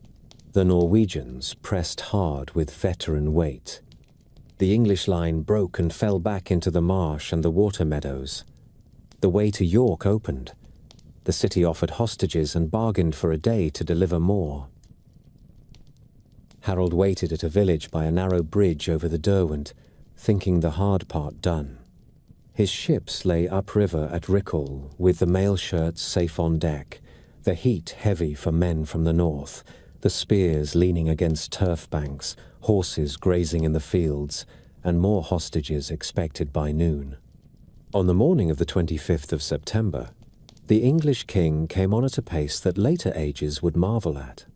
Harold Godwinson had marched his household troops and the Shire levies up from London with a speed that made the road itself his ally. He found the Norwegians sunlit and unready. What followed is told in every chronicle with the same iron facts wrapped in different words. The English vanguard reached the bridge first. A lone Norseman held the span with his axe and bought his people time to form. The story says he stood till a spear was thrust up from beneath the planks and found him. When the shield walls closed on the far bank, the fight became a grind of feet and breath and iron. Harold Hardrada had to choose between speed and safety. He chose a swift counter and rode forward without his mail. An arrow found his throat. The host rallied for a time under Tostig, then faltered. The second line from Rickle came up at last in mail, and with the banner called Land Waster, but the day was already leaning away. By evening the field belonged to the English king. So many ships had brought the Norwegians that people later said only a few dozen were needed to carry the survivors home. The hard truth is that Norway lost a king, and England lost the better half of its strength in the same hour. 3 days later, word came from the south that made the victory taste of ash. William of Normandy had landed at Pevensey, while Harold fought at Stamford Bridge. The English king turned his horse and pushed the worn men down the long road again. On the 14th day of October, the two hosts met on the ridge east of Hastings. The English line stood behind a wall of shields on high ground. The Normans fought with knights and archers and foot. Arrows climbed and fell. Feigned retreats drew slices of the English line down the slope and back into the killing ground. Toward dusk, the shield wall unraveled. Harold died by his standard with his brothers around him. The day belonged to William. The long memory in the land marks both fields. The river road near York and the ridge in Sussex has two stones that close the arch of an age. The shock that ended in Hastings began at Lindisfarne. Between those dates lie 2.5 centuries of raids, trade, law, and state. A Norman duke, who claimed a pious right to an English crown, was the heir of Rollo, who had once taken toll on the Seine with a sword. His knights rode heavy horses and fought under banners that bore a cross, but the will behind the charge had a northern root. The conquest he made finished what the last Viking failed to do. England entered a new order with French speech in the courts, and stone keeps on its hills. Yet in the streets of York and the lanes of London, people still spoke words that had come with the Northmen, short and sharp and useful as tools. The other edges of the sea learned the same lesson in slower terms. Dublin and the towns the Norse had founded in Ireland went on as markets and as prizes in Irish wars. Yet kings in Ireland began to rule those towns with a mind to Europe rather than to the islands alone. The Earls of Orkney still sent ships down through the Minch and across to Caithness, but each generation joined them tighter to crowns in Norway and Scotland. The Norse Jarls in the Hebrides and Man called themselves Sea Kings and haggled for freedom with one hand while they offered homage with the other. Sea peoples do not vanish. They change bargains. By the 12th century they were vassals, as often as they were raiders. In Denmark and Sweden, kings counted tithes and called bishops to synods. In Norway, skalds sang of Saint Olaf, and earls learned that a throne rests steadier on law than on fear alone. The ring forts in Jutland had fallen quiet. New stone churches rose along the same roads. Coins with crosses and Latin names moved from hand to hand in markets where once men had cut arm rings to weight the price. In England, the Huskarls who had stood with two-handed axes on Senlac Hill became figures in stories that Normans told to praise their own courage. In the Empire at Constantinople, the Varangian Guard, recruited more Englishmen than Norse after Hastings, a last echo of a road that had begun with Swedish boats on the Volkhov. There were later sparks. A Danish fleet came up the Humber 3 winters after Hastings and stood with English rebels for a season, then took silver and went home. Another came to the fens and fought beside men who knew the marshes better than any admiral. None of these changed the new order. The age of quick sails and sudden fire had yielded to the age of garrisons, mints, charters, and the slow weight of stone. Stand again by the river at Stamford Bridge. The pasture runs down to a narrow span. The sky is high and pale in an early autumn. In the distance, you can almost hear the mills of York turning. The men who died there were the last of a breed that had written its mark from Newfoundland to the Dnieper. Their deaths did not end their people. Their children and cousins lived on in Norway and Denmark and Sweden as farmers, traders, and soldiers of kings who spoke their language and carried their memory into churches and courts. What ended was a way of moving through the world. Ships still crossed, but not with the same license. Swords still sang, but under banners and seals. The longship drew up on the beach and slid back into legend. The world kept many of its works. Law assemblies survived as parliaments. Norse names clung to towns and hills.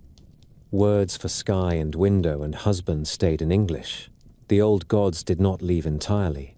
They moved into poetry and carved wood and winter tales. The wind in the rigging never forgets them. A gull's cry on a grey sea still sounds like the voice that called men to oars.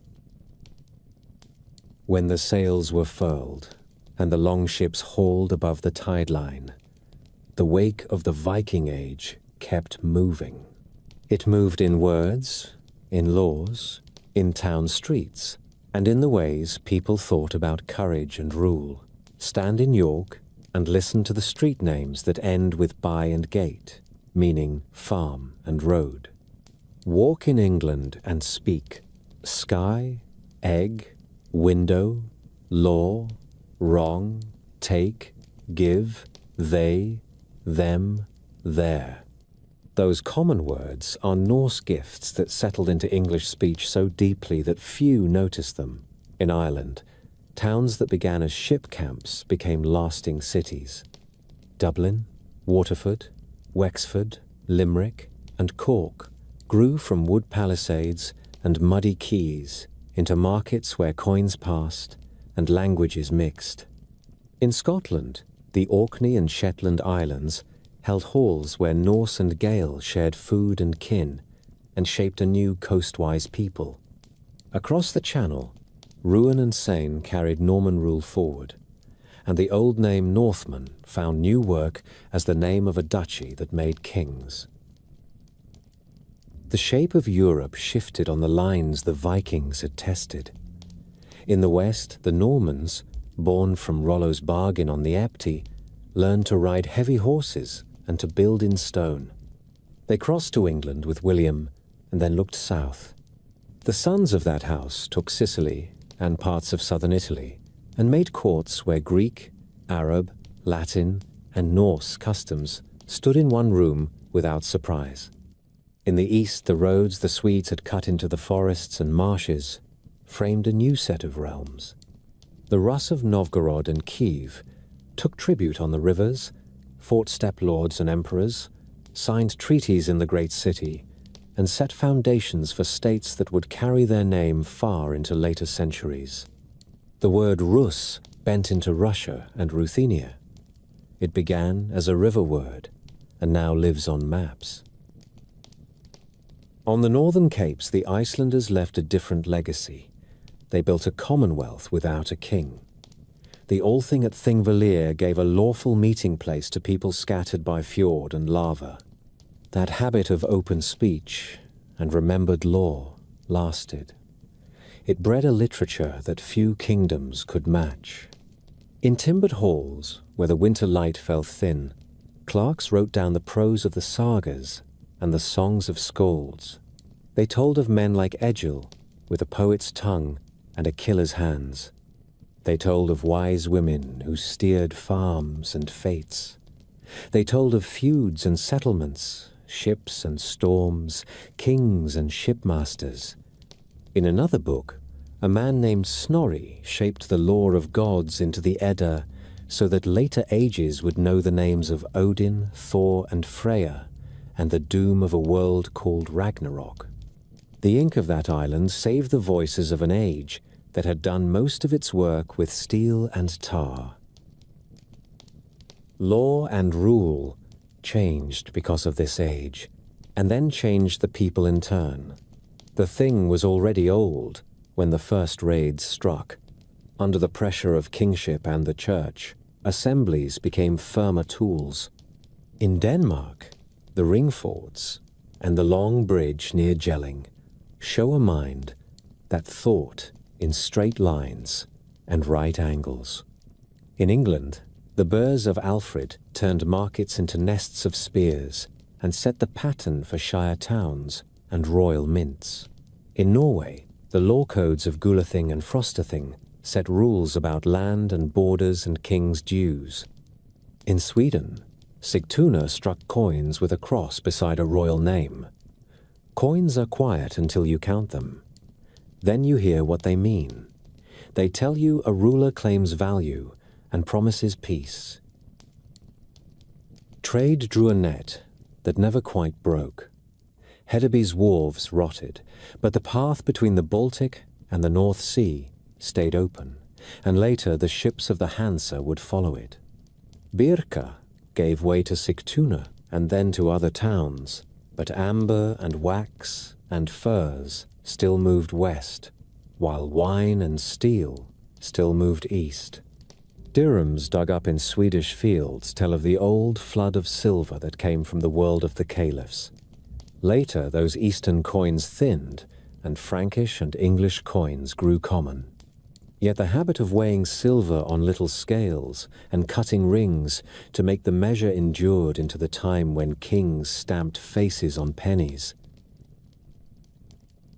The art of the North did not end. It learned new grammar. Carvers set beasts and ribbons on church doors, where once they had shaped them into figureheads and shrine posts. The Jelling stones bear both old line and new faith.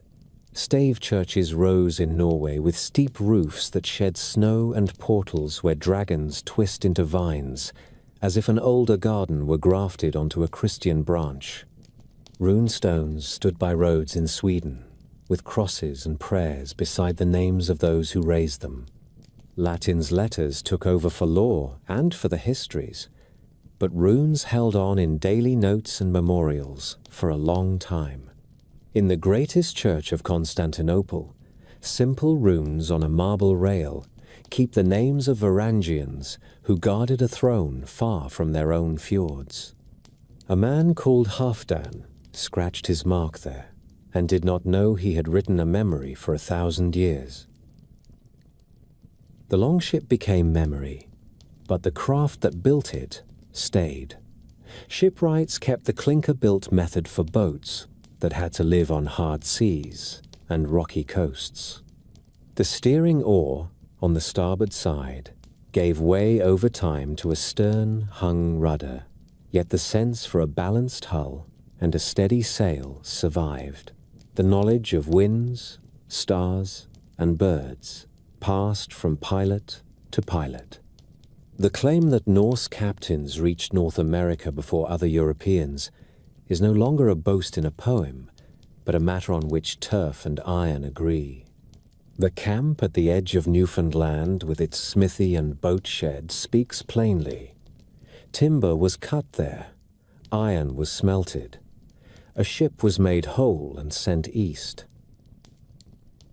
Daily life left quieter traces that matter as much as any battle.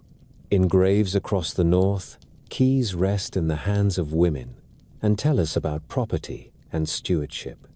Comb sets and tweezers tell us about grooming and care. Loom weights and spindle whirls tell us that cloth carried value. Weighing stones and neat little bronze weights tell us that people thought in measures and prices. Game boards tell of winter nights spent in laughter and quiet rivalry. The great mounds at Oseberg and Gokstad say that some were sent away like princes in poems. The many small burials with simple goods say that most were seen away with love and a little food for the road. The church took in the north, and the north reshaped the church on its fringe. Parish bells fix the day, feast days fix the year. Pilgrims walk to Nidaros to touch the shrine of Saint Olaf. Bishops argued, with kings, and kings learned to wear a crown by the will of God as much as by the will of the men at the Thing. The old gods did not die. They moved into corners of memory and into lines of verse. Days of the week still carry their names. Wednesday, Thursday, Friday. If you say them aloud, you can still hear the older world behind the Latin Mass. War also changed its dress, but not its bones. The shield wall that had held at Ashdown and Eddington and broken at Stamford Bridge turned into ranks of men who fought for pay in the halls of kings. The axe of the Varangian became the axe of an English housecarl, and then a memory in a Norman song about a hard field in Sussex. The raider became the guard. The guard became the vassal. The vassal became the officer who wore silk on feast days and gave orders to men whose grandfathers had followed a chieftain for silver cut from an arm ring. The legend of the Vikings grew after their ships were gone. Some made them devils with horns and blood on their lips. Others made them saints of freedom with clean faces and easy laws. The truth sits between and is stronger. They were farmers, traders, sailors, poets, smiths, carpenters, and yes, killers, all under one sky. They broke worlds and they built worlds. Their greatest work may have been to pull the edges of Europe into one waking map. When their age began, a monk on Lindisfarne could live and die without feeling the will of a king in Paris. When their age ended, kings in Paris and London and the northern courts watched one another and struck coins that meant the same thing in many markets. Stand at low tide in a northern harbour and look at the rockweed shine like beaten bronze. Hear the mast ropes creak and the curlew call. The people who left from these shores settled the tongues that millions speak, set laws that still guide parliaments, and wrote books that still hold the breath. Their gods walk in stories. Their tools rest in museums and in hands that still make clinker-built boats for hard water. Their halls are gone, yet the habit of gathering to speak and judge remains. They did not last forever. No people does. But they taught the coasts to listen for sails and the courts to listen for law.